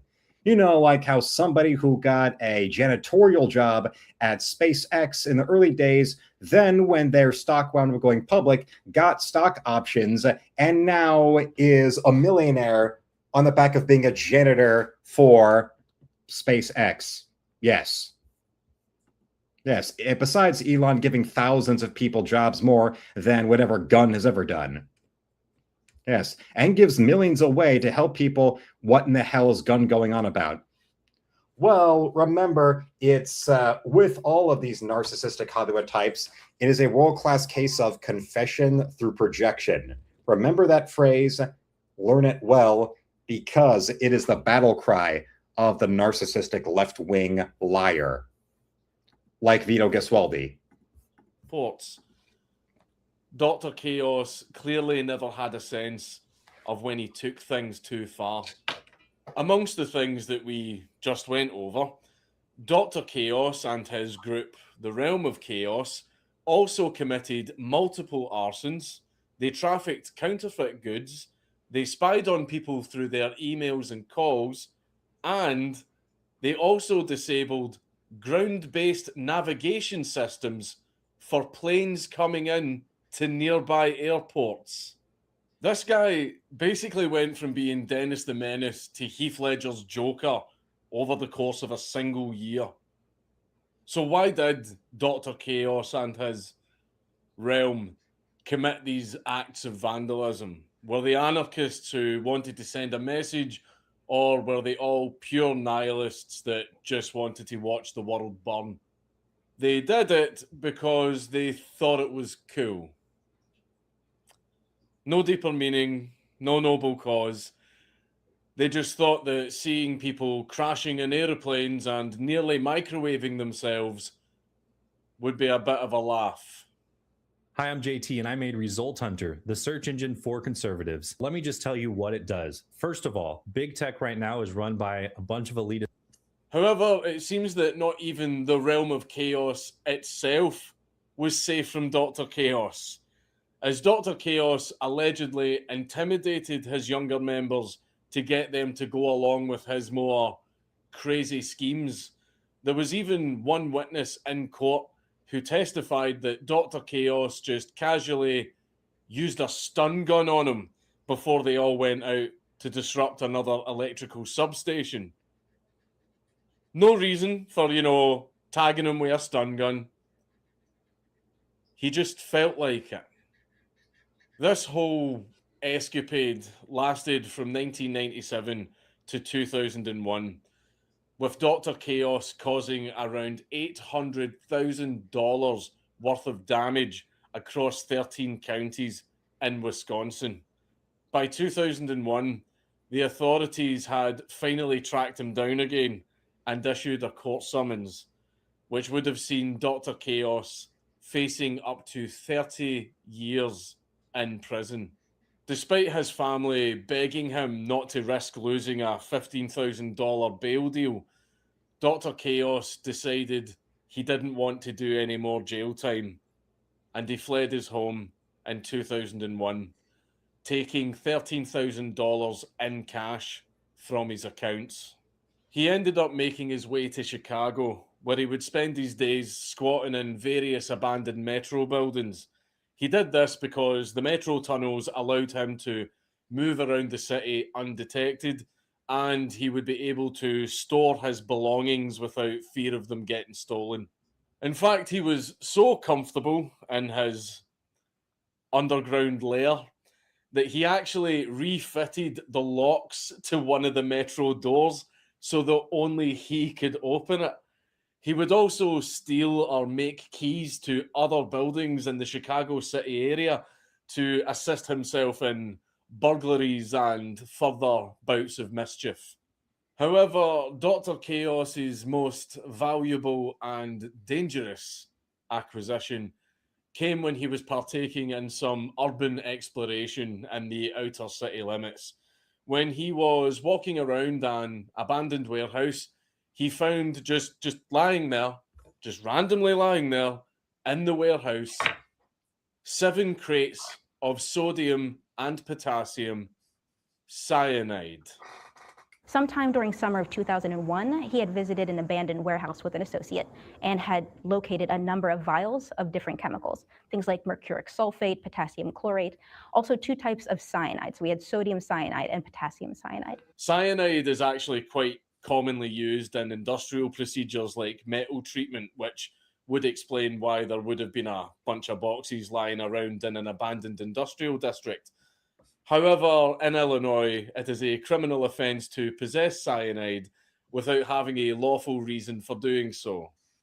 Despite this, and for reasons that are still unknown to this day, Dr. Chaos began the process of transporting and storing these crates to his makeshift lair within the Chicago subway system. Around this time, Dr. Chaos was also using the nearby tunnel systems of the University of Chicago to conduct various break-ins and burglaries. The on-campus police were becoming quickly aware of these nightly raids, so they decided to launch a full-scale stakeout of the tunnel system on the evening of the 9th of March, 2002. Fortunately for them, they encountered and managed to successfully apprehend Dr. Chaos, alongside a 15-year-old accomplice he was with at the time. When they conducted a brief body search, the campus police managed to obtain various access keys, digital cameras with photos and schematics of buildings, tools for breaking in, and most ominously, a small vial of cyanide. The campus police immediately contacted the FBI, who conducted a thorough interview with the 2 trespassers. After both of the trespassers admitted to storing cyanide within the metro system, the police immediately ordered that the blue line of the Chicago subway was to be shut down and that the area was to be completely swept for traps and other chemical weapons. The authorities in Chicago also had to play down the scale of the threat to the public in order to prevent a mass panic from happening. Because bear in mind, this incident... And hello to Alpha right here, as we are doing this to take everyone's mind off of how terrible the Supergirl movie is, and how you should all be watching the 80s Supergirl movie instead.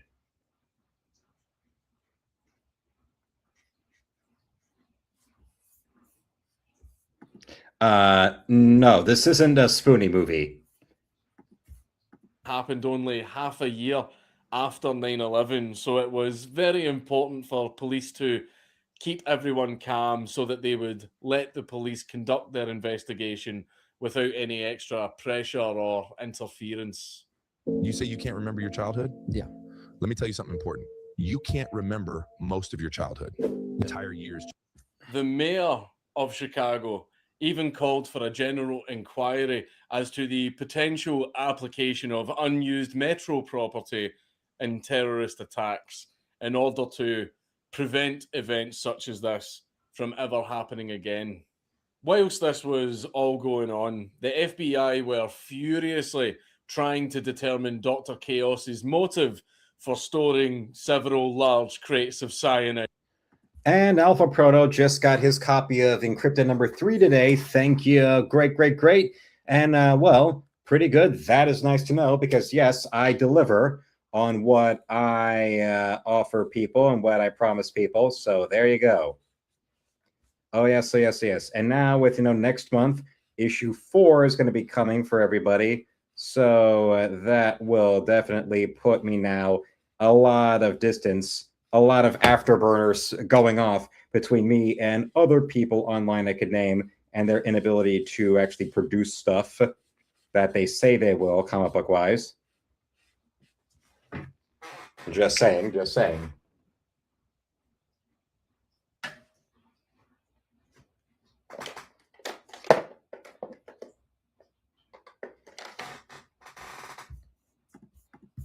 In his underground lair. And they were also trying to figure out why he was carrying a small vial of cyanide on him when he got caught. The FBI attempted to learn more information about this by raiding a 2600 meetup that was happening in Chicago at the time, but this raid didn't provide any helpful answers.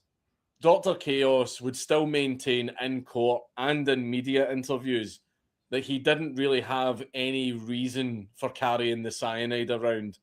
But a few people have come up with their own theories. Members of his own family actually thought that the reason that he had a small vial of cyanide on him was so that he could take his own life if he was ever discovered again by the police. Because bear in mind, he was a 25-year-old guy at this point, and for all he knew, he was facing a 30-year prison sentence, which would have given him very little reason to continue living. As for the rest of the giant crates of cyanide, toxicologists present at the university suggested that Dr. Chaos was planning to...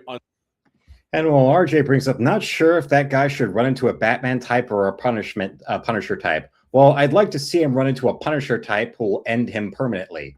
Unleash a massive gas plume of cyanide within the metro tunnel network, which would have caused a lot of disruption and also killed a hell of a lot of people.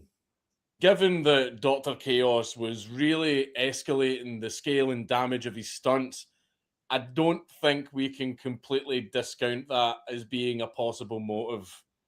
His family members would argue that he wouldn't have wanted to hurt anyone, but given that he had reached the point of potentially killing people in airplanes, maybe it's not that much of a reach.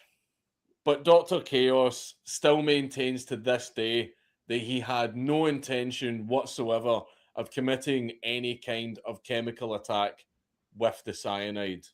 No ill intent. I didn't have any plan to do any terrible thing with the cyanide. It was one of those kind of spur-of-the-moment things that you sometimes get to do when you're young.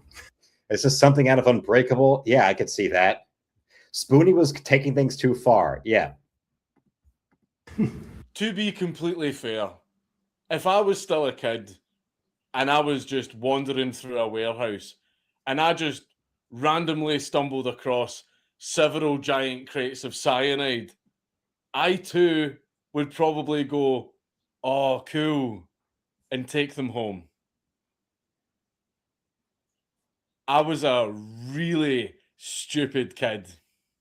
To give you an example of what a stupid child I was, back in my younger days, I used to do, shall we call it, street art.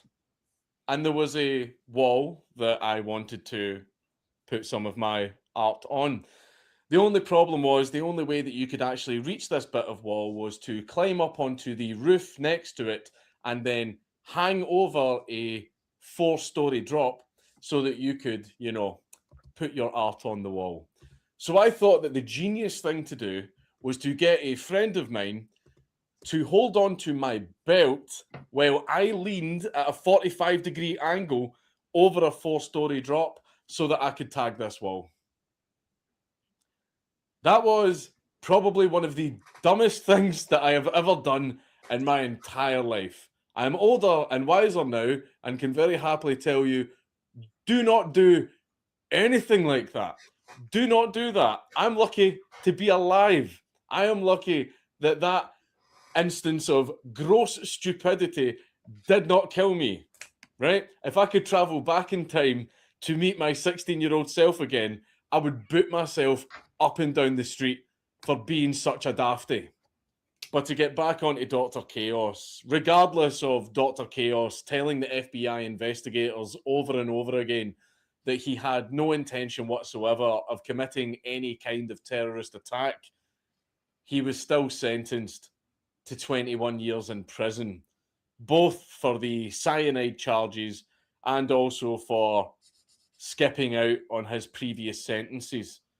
A judge in 2005 actually attempted to extend his sentence even further, but this was overturned due to the judge basically wanting. Which this is absolutely amazing to see, because this guy got a longer sentence. This guy got this sentence, and there was a man who got convicted of incest who's only serving a year. The Michael Jackson video is about the segment from last night where I heard a clip from a video game called The Ring Terror's Realm. The Ring Terror's Realm has a sample of music in it that sounds like the opening notes of Give In To Me. Yes, the opening notes of the Michael Jackson song Give In To Me, and how it sounds a lot like music used in one part of the video game, The Ring Terror's Realm.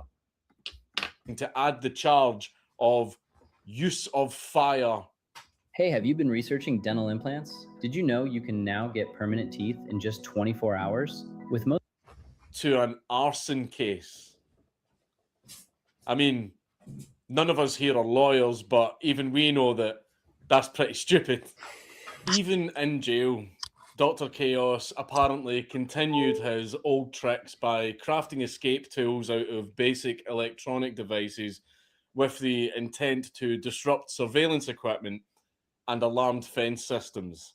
He would admit to taking these devices apart and reconfiguring them for fun, but there wasn't enough evidence to suggest that he ever attempted a jailbreak with them. Dr. Chaos was eventually released on probation in November of 2019, and he continues to live somewhere in Chicago to this day. He's even done an interview with the local news station, WGN, which is where a lot of the footage from his life was made available. It was because of this interview, however, that the court tried to file a motion prohibiting him from talking to the media during his probation, but this never really came to anything. Konopka is currently seeking employment as an ethical hacker, where he can hopefully put his watchdog skills to good use. People to this day still try and attribute an anarchist or anti-government angle to Dr. Chaos's activities, but Dr. Chaos And yes, it's nice for everybody welcoming the cannabis corner into the channel right here. himself has said that he does not hold such views, and he's actually never held such views. Were you trying to make a point? No, nothing so sophisticated. It was more, I'm bored on a Saturday and I know how to do this, so let's go do this. Yeah, there was no anti-government, anti-society thing behind it.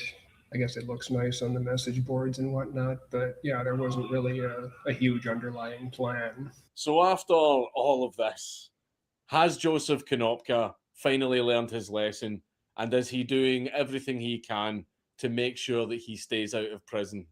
You don't have any intention of breaking the law again, do you? No, I've been steering clear of that. I've been enjoying the CTA from above rather than from below. Just basically working and staying out of trouble. All of this sounds like something out of a cheesy comic book, doesn't it?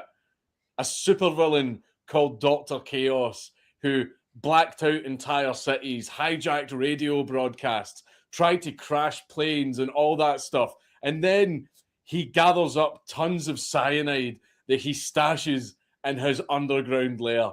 It is the storyline of a cheesy comic book, except it actually happened in real life.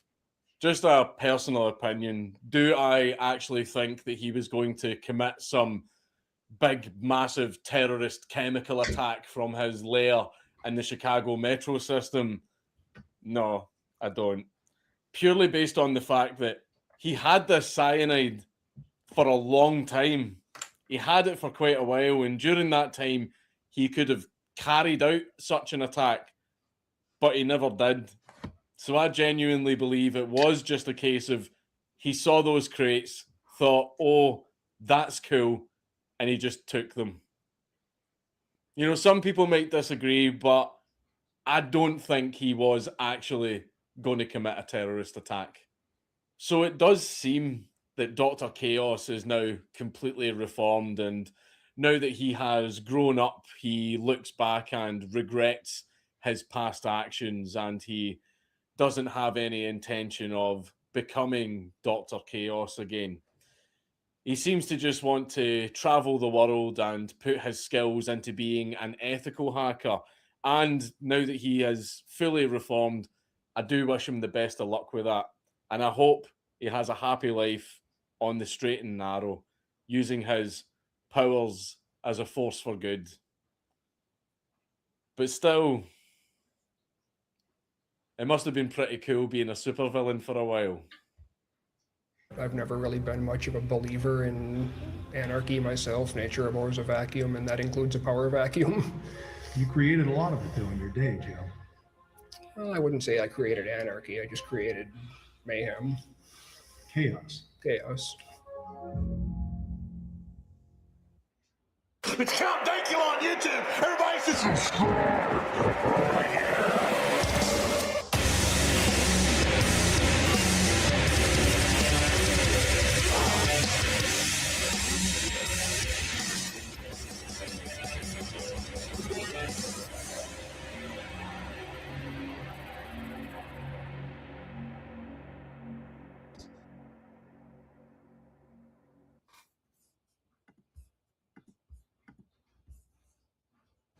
You're shopping with blinders on.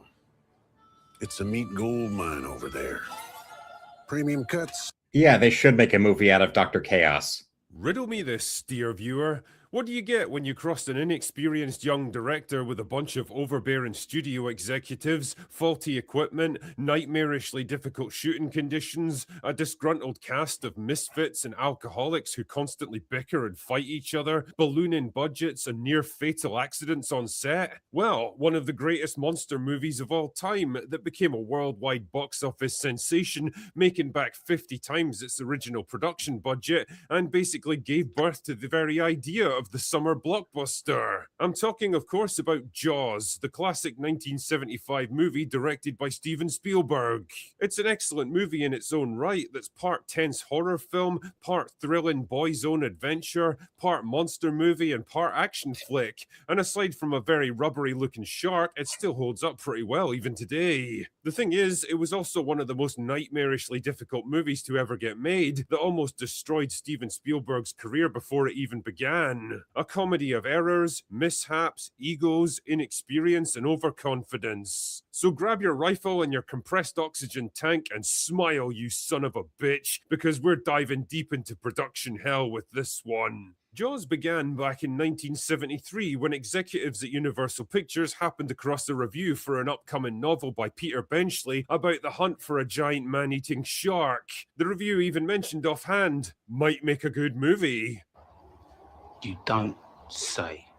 Before you could say jumping on the bandwagon, Universal had bought the movie rights from Benchley. The only question now was who could direct the thing. Their first choice was veteran director John Sturges, who quickly passed on the offer. Next up was Dick Richards, who accepted the deal but for some reason had a tough time remembering the difference between a shark and a whale, and ended up pissing the producers off so much that he was let go. Probably no bad thing in retrospect. That was when a hotshot young director named Steven Spielberg came into the picture.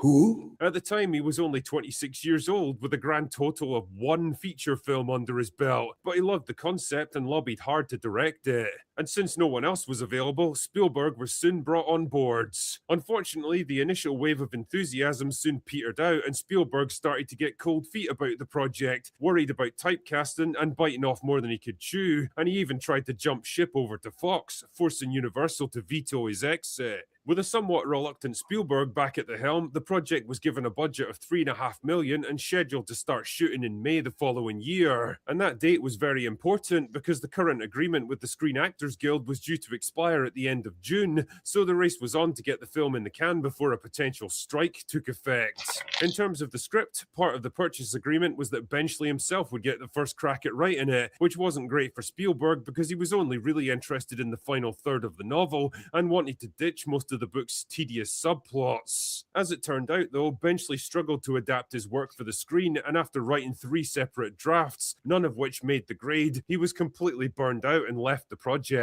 In the end, it was left to actor-writer Carl Gottlieb, who ended up rewriting most of the script into what we saw in the finished version. With the script ready to go, it was time to cast the 3 lead actors. Spielberg wanted mostly unknowns to make the film seem more believable, while the studio wanted to get the biggest names they could.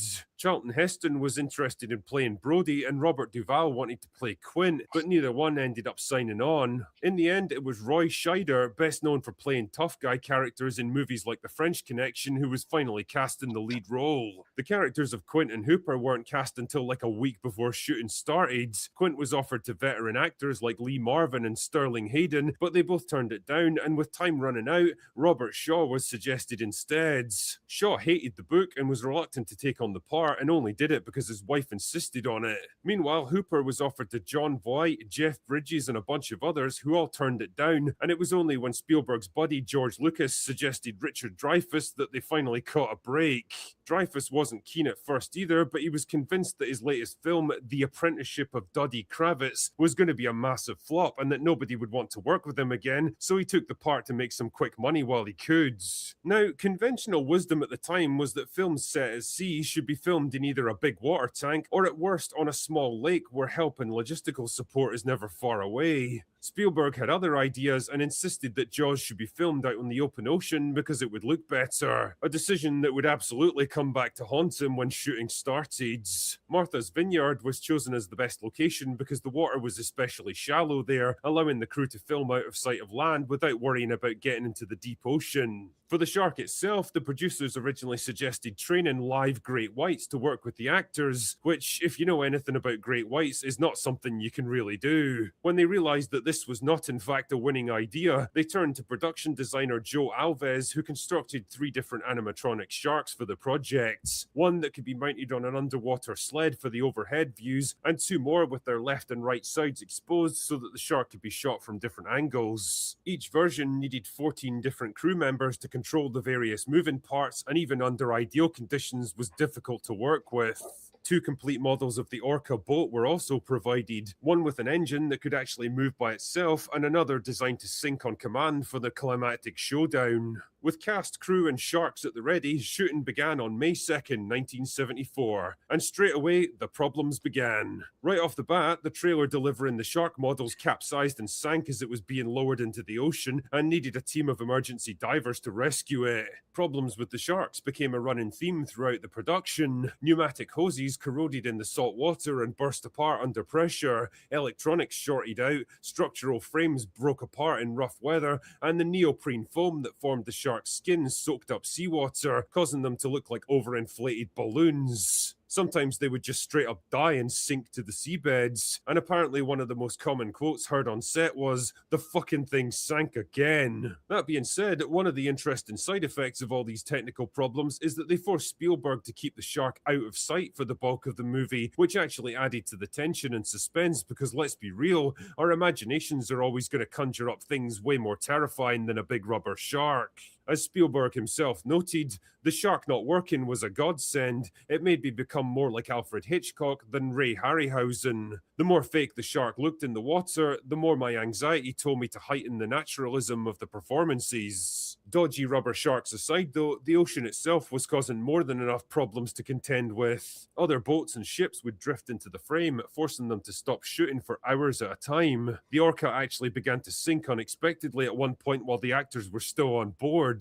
Gottlieb almost got his fucking head sliced off by the propellers when a boat drove right over him, and Richard Dreyfuss got trapped in an underwater shark cage and nearly drowned. Seasickness, sunburn, and equipment malfunctions caused production to slow to a crawl and led to an increasingly mutinous film crew who dubbed the movie Flaws. Spielberg himself later admitted, "I was naive about the ocean, basically. I was pretty naive about Mother Nature, and the hubris of a filmmaker who thinks he can conquer the elements was foolhardy, but I was too young to know that I was being foolhardy when I demanded we shoot in the Atlantic Ocean and not in a North Hollywood tank." All was not well with the actors either, especially Robert Shaw and Richard Dreyfuss, who took an instant dislike to each other that quickly bloomed into real hatreds. See, remember that movie that Dreyfuss was convinced would totally flop and end his career? Yeah, that turned out not to be the case, and when his performance started getting rave reviews, Dreyfuss never missed an opportunity to remind everyone about it, especially Shaw, who in turn made it his mission to insult, bully, and belittle Dreyfuss at every opportunity. The fact that Shaw was a chronic alcoholic who often showed up drunk on set only added to the tense atmosphere. Again, though, this stuff ultimately benefited the movie because the real-life tension between the actors was played out on screen in the rivalry between Quint and Hooper. It looked and felt real because, well, it actually was. Oh, and as a little side note, Shaw only agreed to do his famous monologue about the Indianapolis if Spielberg would let him get drunk beforehand. So basically, one of the most famous monologues in cinema was done by a guy who was shit-faced, surrounded by people who absolutely hated his guts. The shoot, which was optimistically scheduled to last 55 days, ended up dragging on for 159, causing the budget to balloon from $3.5 million to over $9 million. A huge sum at the time. Spielberg was convinced that this movie would end his career. "I thought my career as a filmmaker was over. I heard rumors that I would never work again because no one had ever taken a film 100 days over schedule. When he heard the crew were planning to dump him in the ocean after the final shot was wrapped, he actually ran away and had someone else direct it. And in that moment, a tradition was born that lasts to this very day, where he refuses to direct the final shot of his movies." Either way, though, Spielberg's fears proved to be very much unfounded, and the movie that could have sunk without a trace became the biggest hit of 1975, garnering rave reviews, massive publicity hype, and spending an unbelievable 14 weeks at #1. Like, just imagine that for a second. Imagine going to the movies in September and the same film from June is still at #1. Jesus, I've got stuff in my salad drawer that lasts longer than most movies today. Jaws would go on to earn $476 million worldwide, well over $2 billion in today's money. It was the first example of what would become known as the summer blockbuster, changing the landscape of the movie business forever, and probably the quintessential monster movie to which all others are still compared. And in the end, I think all the sunburn, delays, and frustrations were more than justified with Jaws, and in most cases probably contributed to the film's overall success. It really was a triumph through adversity and a damn good movie in its own rights. And as for that hotshot young director named Spielberg, yeah, he went on to do pretty well too, I guess. Anyway, that's all I've got for today. Go away now. Yes. Fascinating, isn't it? And if you like that, well then, let's look at this one.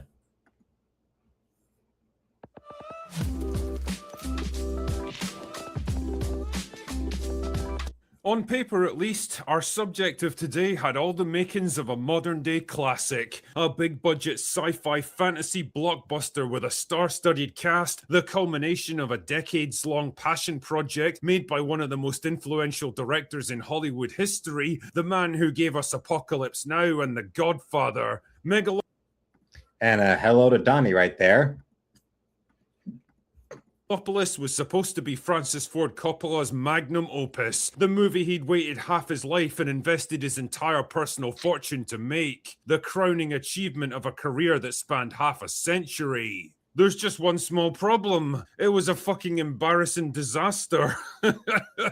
A bloated, self-indulgent, borderline incomprehensible mess of schizophrenic ideas, absurd characters, surrealist imagery, and dialogue that makes the Star Wars prequels look like fucking Shakespeare. A film so financially toxic and haphazardly thrown together that no major studio would even touch it. But the 4-decade-long saga of how Megalopolis finally got made is even more interesting than the disastrous product at the end of it. So settle in with a glass of brandy, dear viewers, as I tell you how Megalopolis really was production hell. Our story begins way back in 1977 with a young Francis Ford Coppola who was wrapping up the long and tortuous shoot for Apocalypse Now.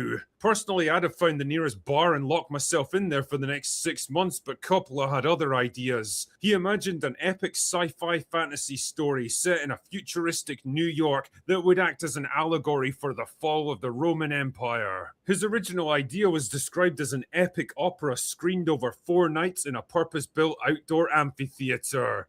Fuck man, what can I say? Cocaine was a hell of a drug. Anyway, for the time being, he was too busy doing post-production for Apocalypse Now and then setting up his own independent studio, Zeotrope Studios, to do any serious work on his idea, and it wasn't until 1983 that he really got cracking on it. And holy shit, man, did he throw himself into this one. Like the weaponized autistic menace that he was, Coppola began obsessively collecting research papers, notes, newspaper articles, and books on the subject of ancient Rome, science fiction, technology, and modern day politics, eventually compiling more than 400 pages worth of notes and ideas within the first few months alone. By the end of the year, his concept had solidified around an epic sci-fi movie about an architect with the ability to stop time and his battle against the corrupt mayor of an alternate history New York to remake the city into a futuristic utopia. I mean, what can I say? It was nothing if not ambitious. By 1989, he announced plans to relocate to Italy and start work on his grand project, saying, "I want to be free. I don't want producers around me telling me what to do." Brave words indeed. Unfortunately for him, the projected shoot never happened, partly because the script still wasn't ready, and partly because the film was too big and ambitious for the resources of the time. Instead, he decided to work on The Godfather Part 3, which, you know, he probably shouldn't have. Once again, though, he confidently announced the following year that Megalopolis would start filming in 1991, but once again, he had to postpone it until the late 90s because his studio had racked up huge debts after a series of box office bombs and needed cash urgently. Instead, he was forced into the humiliating position of being a director for hire, producing forgettable slop movies like Jack and The Rainmaker to make enough money to keep the lights on. His big problem was that he hated the studio system and all the creative constraints that it put on him, but he also kinda needed it if he was going to make a big budget epic like Megalopolis. His eventual solution was to invest in wineries and vacation resorts and just become so fucking rich that he could literally finance the entire thing himself. It's a bold strategy, Cotton. Let's see if it pays off for him. By 2001, it seemed like things were finally coming together for Megalopolis. Coppola had a script and enough resources to get things moving, and even got to the stage of having table reads with potential actors. And holy shit, man, the cast reads like a who's who of big name early 2000s acting talent. Russell Crowe, Leonardo DiCaprio, Nicolas Cage, James Gandolfini, Al Pacino, Robert De Niro, Kevin Spacey, Uma Thurman, Giancarlo Esposito, and Paul Newman were all apparently involved in this thing. Production and art design, concept sketches, location scouting, and even second unit shooting were all underway. Now, finally, after 2 decades of disappointments and false starts, it seemed like Megalopolis was happening at last. Then, disaster struck. The September 11th attacks put the brakes on the film once again. The concept of an eccentric architect trying to rebuild a New York that's been destroyed by an epic disaster was a little too close to home for Coppola, and he backed away from the project yet again. Jesus Christ, this film's had more false starts than Superman Lives. It would be more than a decade before Coppola finally returned to the project, this time determined to hammer together a revised script and get the fucking thing made no matter what. He was probably well aware that time was marching on, and if he waited much longer, he'd be too old to direct the thing. He even went on a strict fitness regime and dropped more than 80 pounds to get in shape for the project. In 2019, Coppola announced for like the 5th time in 30 years that Megalopolis was finally happening. He sold his wineries and resort businesses and used the proceeds to finance the entire project with his own personal wealth. I mean, shit, man, say what you want about the guy, but you can't accuse him of being a coward, that's for sure. Casting was underway, and pretty soon, Adam Driver, Jon Voight, Giancarlo Esposito, Aubrey Plaza, and Shia LaBeouf had all signed on. Yeah, it wasn't exactly the acting dream team he'd assembled in 2001, but fuck it, at least the film was finally happening, right? Wrong. So yeah, talk about bad timing, man. The unspecified virus of unknown origin showed up in 2020 and the world kind of shut down for a while, including Megalopolis. Jesus, I'm convinced that somewhere, somehow, a voodoo witch doctor must have put a curse on this movie because there's no other way to explain all the disasters that kept derailing it. It's like the universe itself was conspiring to stop this thing from happening. Anyway, a pesky virus wasn't going to be enough to stop the guy who soldiered through Apocalypse Now, especially when he had $100 million of his own money invested in it, and production finally got underway in November 2022. And that's when the problems began. As if we didn't have enough already. The initial plan was to shoot most of the VFX scenes in a virtual production volume at Trilith Studios, but when that turned out to be way too expensive, they had to resort to old school green screen instead. And well, you can tell the difference, that's for sure. The real problems, though, centered around Coppola himself and his, unique approach to directing. According to actress Aubrey Plaza, he was basically just making shit up as he went along with this one. Most days Coppola would show up completely unprepared with no idea how he was going to stage big elaborate set pieces, and because he refused to delegate responsibility to anyone beneath him, he'd end up locking himself in his trailer for hours on end, smoking weed according to some people, and trying to figure out what the fuck he was going to do. I've got to admit, I kind of love the idea of this 82-year-old man sitting in the middle of his $100 million movie that he paid for, getting quietly stoned and refusing to talk to anyone. Fucking legends. Whenever he did emerge from his Mary Jane lair, he wasn't much more use. He'd come up with new ideas and scenes literally on the spot, forcing actors and crew to change their entire plans for the day ahead. He became obsessed with one particular shot that needed an image projected onto the side of Adam Driver's head, and wasted 6 entire hours getting it just how he wanted it. The relationship between Coppola and his visual effects team soon went downhill, and within a month he'd fired half the department. The other half soon quit in solidarity, including the VFX supervisor. By January the following year, the production designer and art director both quit, along with their entire departments, citing an unstable work environment. They weren't the only ones having problems with Coppola. A nightclub scene featuring a bunch of topless women as extras, because, you know, of course, became the site of more controversy when Coppola was caught on camera getting a little too affectionate with some of them. Reports from the set differed about what was actually going on here, but one extra filed a civil lawsuit against him for civil assault, battery, and harassment. Variety soon got hold of the story, which prompted a $15 million lawsuit from Coppola demanding a retraction. Instead, they went all in in and published even more articles about his alleged misconduct on set. A neat little example of the Streisand effect in action. All these delays, firings, and lawsuits were causing the budget to rise sharply. Now, normally this wouldn't be too much of a problem for a big studio who could eat the extra cost if they had to, but when you're paying for the whole thing yourself, well, every penny counts. As Coppola himself admitted, they had a $100 million budget and a $20 million contingency fund, but if the whole thing crept above $140 million, he was fucked. That might partially explain why the movie wrapped production a week ahead of schedule, because there just wasn't enough money left to keep it going. According to Coppola himself, the film was on budget around $120 million, but according to other sources, it had crept up to $136 million. Either way, with filming finally wrapped, Megalopolis went into post-production, and in March 2024, it was ready for its first private screening to executives with the aim of securing a distribution and marketing deal. You sure about that? You sure about that? Instead, the results were fucking disastrous. The big distributors could sense a nuclear bomb incoming and refused to even touch it. Running out of options, Coppola courted smaller distributors like A24, but eventually Lionsgate stepped in and agreed to distribute it as long as Coppola paid for the marketing costs himself, probably adding another $20 million to the budget. Son of a bitch! Even that was mired in controversy, though, when the marketing teams were forced to remove fabricated praise for the film to try to drum up interest, as if people wouldn't notice that they were just making up fake quotes from actual outlets. September 2024 would prove to be Judgment Day for Megalopolis and its creator. A 40-year journey of false starts, failures, and disasters, with $100 million hanging in the balance. His reputation, his artistic legacy... Thank you there, Donnie. Well, it's certainly looking a lot better than the movie, and that was my goal tonight. And his entire financial future now hinged on this film being a hit. Now, you don't need me to tell you that Megalopolis was one of the worst box office bombs ever released, bringing in just $14 million against a $136 million budget and getting absolutely obliterated by critics. Nobody was interested in watching this turd. It was a movie completely disconnected from the modern film industry as anyone understood it. A passion project apparently made by and for one man only, Francis Ford Coppola. Great plan. Thank you.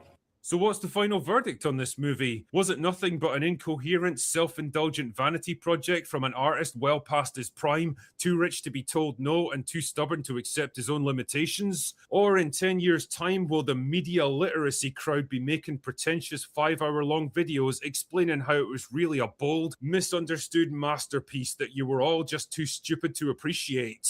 Well, I'll leave that. Basically comparing the movie to Jennifer's Body, because that's what those video essayist idiots do every Halloween for like the last 15 years now. Judgment to posterity. But no matter what else you might think about this film and the man who created it, I have to admit, I kind of respect Coppola just for getting the thing made. The man had an artistic vision, that's for sure, and he was willing to sacrifice half his life and all of his accumulated wealth pursuing it. And in a world of creatively bankrupt studio slop like The Mandalorian and Grogu, maybe Hollywood could use a few more Francis Ford Coppolas these days. Anyway, that's all I've got for today. Go away now. As I said, the guy went and hung his balls out there and put his own time and money behind this. Let's see James Gunn, decades later on from right now, go through the effort of becoming independently wealthy so that he can go and put, a metric ton of his own money into some passion project. Or how about he go and put a metric ton of his own money into some great big passion project that his old mentor, Lloyd Kaufman, has been wanting to do for years, but was never able to. Just saying. Yeah, Forever didn't even know this came out in 2024. Well, a lot of people didn't notice. Just like how I didn't notice that now, speaking of Aubrey Plaza, apparently she's expecting. The ultimate, comedy hipster girl is now apparently an expecting mother.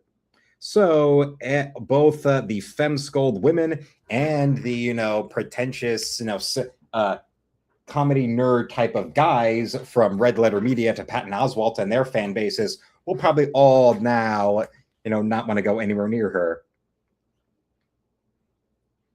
Because don't you know, all those male feminist men secretly don't ever want to see women like that get knocked up because they wouldn't be attracted to them anymore. And the women don't want to see them get pregnant because making babies is evil. And while Freva loves the Supergirl, saying that she came out great, well, once again, she came out a hell of a lot better than the movie that just came out now. And this also will be nice to have as we are now getting up and ready for the Dawn of the Collectors that is happening this Sunday. I got a last-minute table there, so we're going to be up there, and we're going to have ourselves a good time. So we are going to make sure that this is the big time, the best time, the running moment of success for getting all of this up into the world and making sure that that show is going to be a great big hotbed show for all 3 issues of Encrypted that we have so far. Since this will be the first con where I'll have issue 3 of Encrypted up and ready and out there for everyone, just also it'll be a good thing of showing, yes, I am keeping on schedule with this, that I actually am continuing with this. Yes, of having 3 issues made and printed out there for everybody to see. Okay, well, hey, this it's a sign of how you mean business. And remember, there's still, the other 9 that are going to be coming up for us. So think about that as we gaze upon this, and tell me what you think of this. Well, what are the final results of this little lady right here? Basically, the Supergirl that actually is Supergirl is the type of girl that guys like James Gunn and idiots like the screenwriter behind this new film would hate because they would never be attracted to him, and would hate because they would always be able to get more attention from boys than her, and also able to, have the type of social circle that the writer of the Supergirl movie would want to have been in, but could never get anywhere near. Because that's just how those type of unctuous bitches always are. And now it's always envy and insecurity and entitlement that is the fuel of these people's narcissistic fire. And that's not something that can plausibly be denied anymore. If it could have ever been denied at all in one way or another, I don't really think it could. But now the further we go, the deeper and the deeper we will be in. And yes, well, RJ says it looks super. And Freva says the Millie Alcock, she's not bad looking, she's just super annoying. Well, you should see the internet memes that are being done of her with giving her like a chimpanzee face. And also Angry Joe. Apparently Angry Joe is really, really losing his fucking mind over people daring to not like the Supergirl movie. Like, oh, Lord. There's a little, they're just sad. Sad people like Angry Joe. It's just absolutely pathetic. If anything, yeah, there's Yellow Flash did a nice little video on Supergirl recently.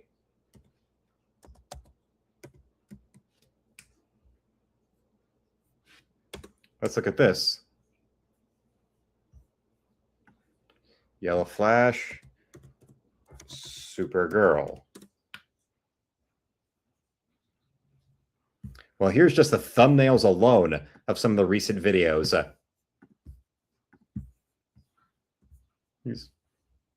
He's a sad Mexican. He's sad, Dios mío. ¿Por qué? ¿Por qué? Why do you do this to me? You hurt my señorita. Why is you mean? Why must you be so mean? Oh.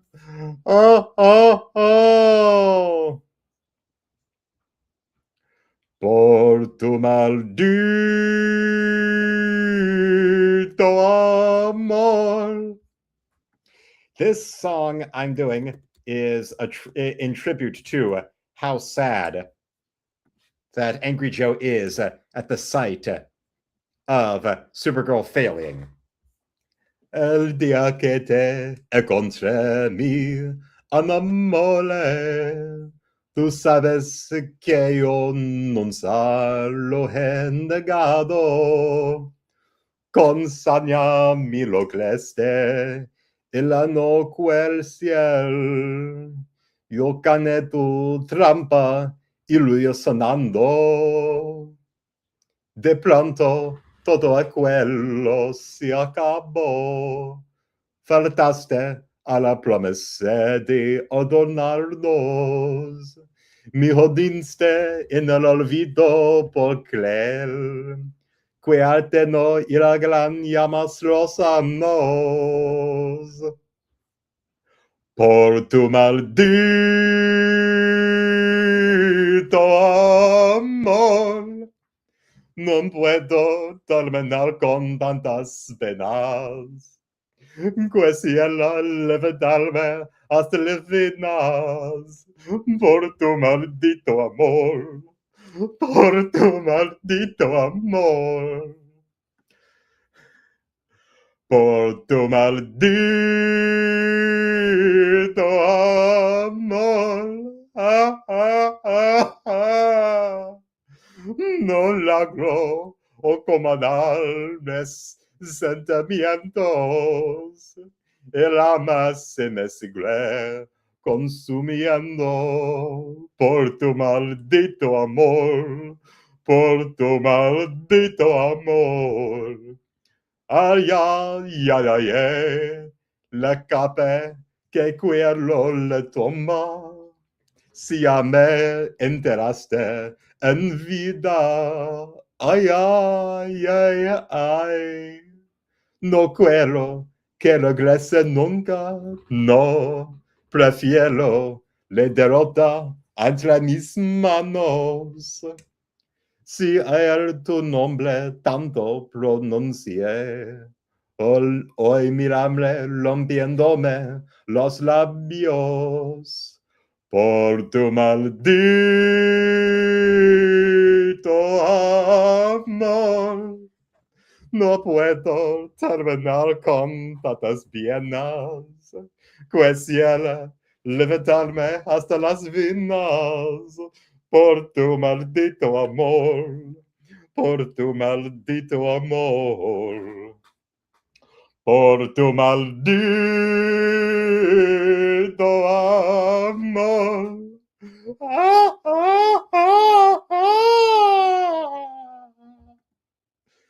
No logro acomodar mis sentimientos. Ya el alma se me sigue consumiendo por tu maldito amor. Por tu maldito amor. Por tu maldito amor, por tu maldito amor. Ah, ah,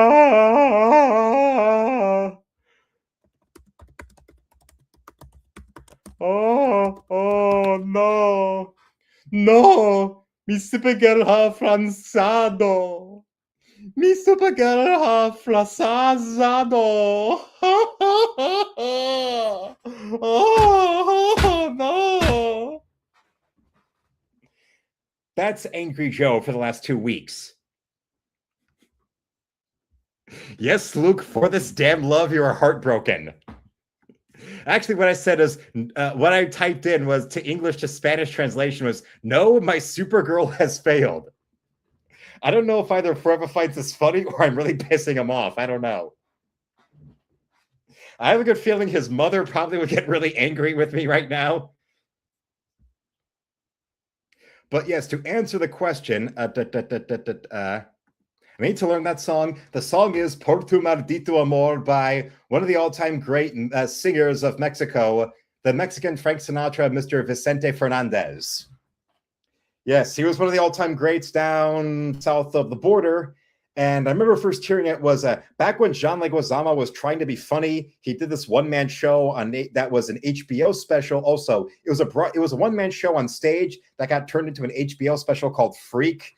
And there's a segment where it's him impersonating his father when his dad would like sit out on the fire escape of their tenement in Queens, and he'd be drinking and singing along to Spanish music. And he started singing along to Por tu maldito amor on stage. Well, that's good to know. Freva says, it's funny as hell. She would just laugh her ass off. Yes, yes. Absolutely. Let me go over. That's the memes are glorious.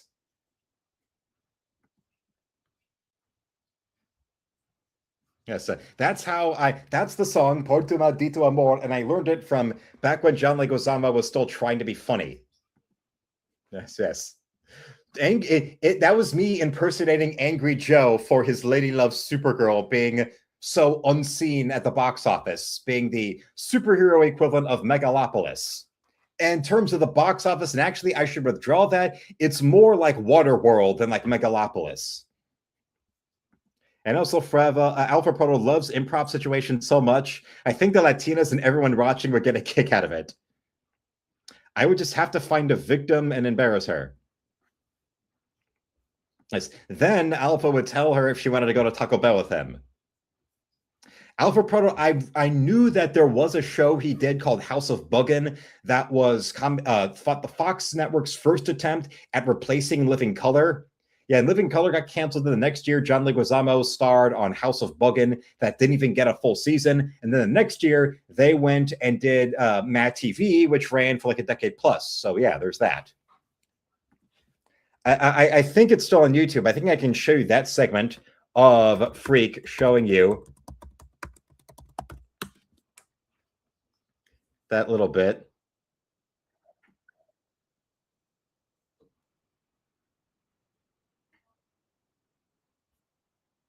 Here's this. I fast forwarded to enough, but yeah, this is the bit. Yes, Mad TV was an upgrade, and also the fact that, this was their next attempt at doing a new In Living Color, but unlike with In Living Color, House of Buggin', which were primetime half-hour shows, they decided to go and do a full hour show that was directly competing with Saturday Night Live. And Alpha's brother went out of his way to get all the Mad TV collections this year. Great. Because I don't know if they went and did every season of Mad TV on DVD. And my father would go on the fire escape in his underwear, sit me on top of his lap and start with those playful hits and wailing. This is the moment that inspired that bit I just did. Wailing to old world songs like if he was the king of everything.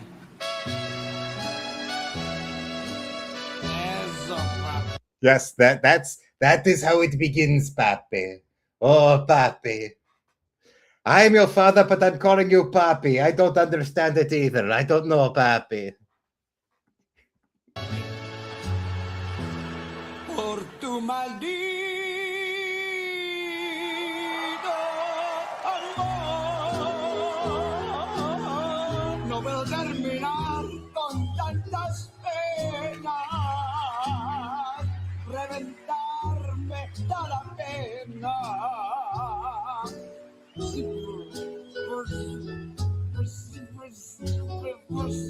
Puta amor. He doesn't know the fucking words either. He was annoyed that Mad TV is not on Blu-ray. Well, luckily, most of Mad TV is available pirated onto YouTube, like skit by skit. But of course, if I show too much Mad TV footage, I wind up getting, a stream gets shit hammered.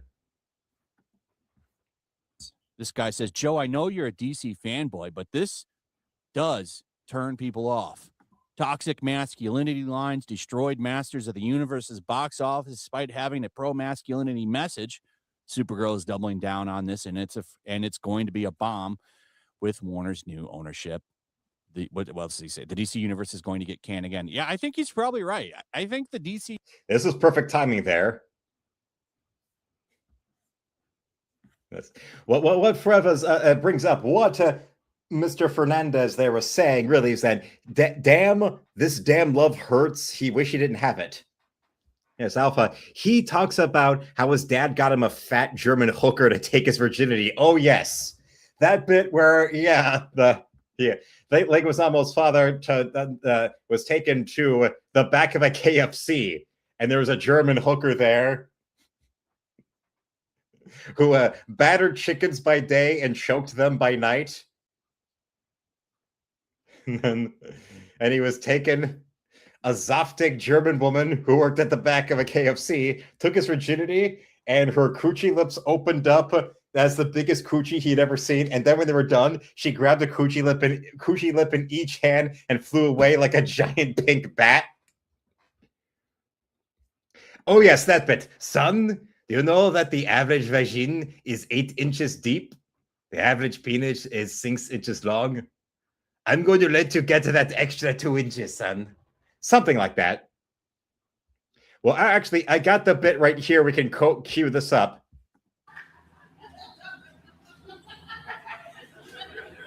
And the average vagina is 8 inches deep.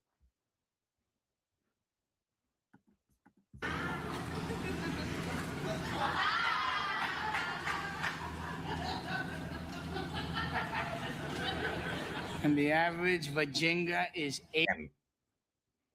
Okay. Okay.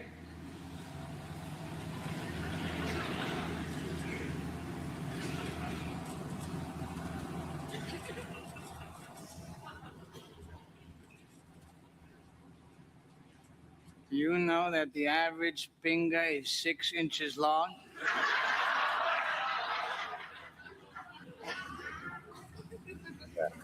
If you look at any of these one-man shows the guy did in the 90s, you would see why he's the last motherfucker on earth who has any right to be super PC about anything. It almost as bad as Howard Stern when it comes to the fucking complete 180 you pulled and you have no right to grandstand. Or Jimmy Kimmel, too. Yeah, he got body snatched.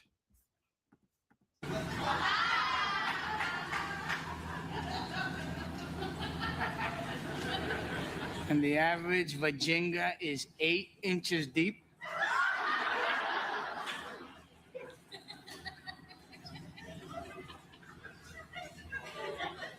There are about 2 miles of unused vagina in New York City.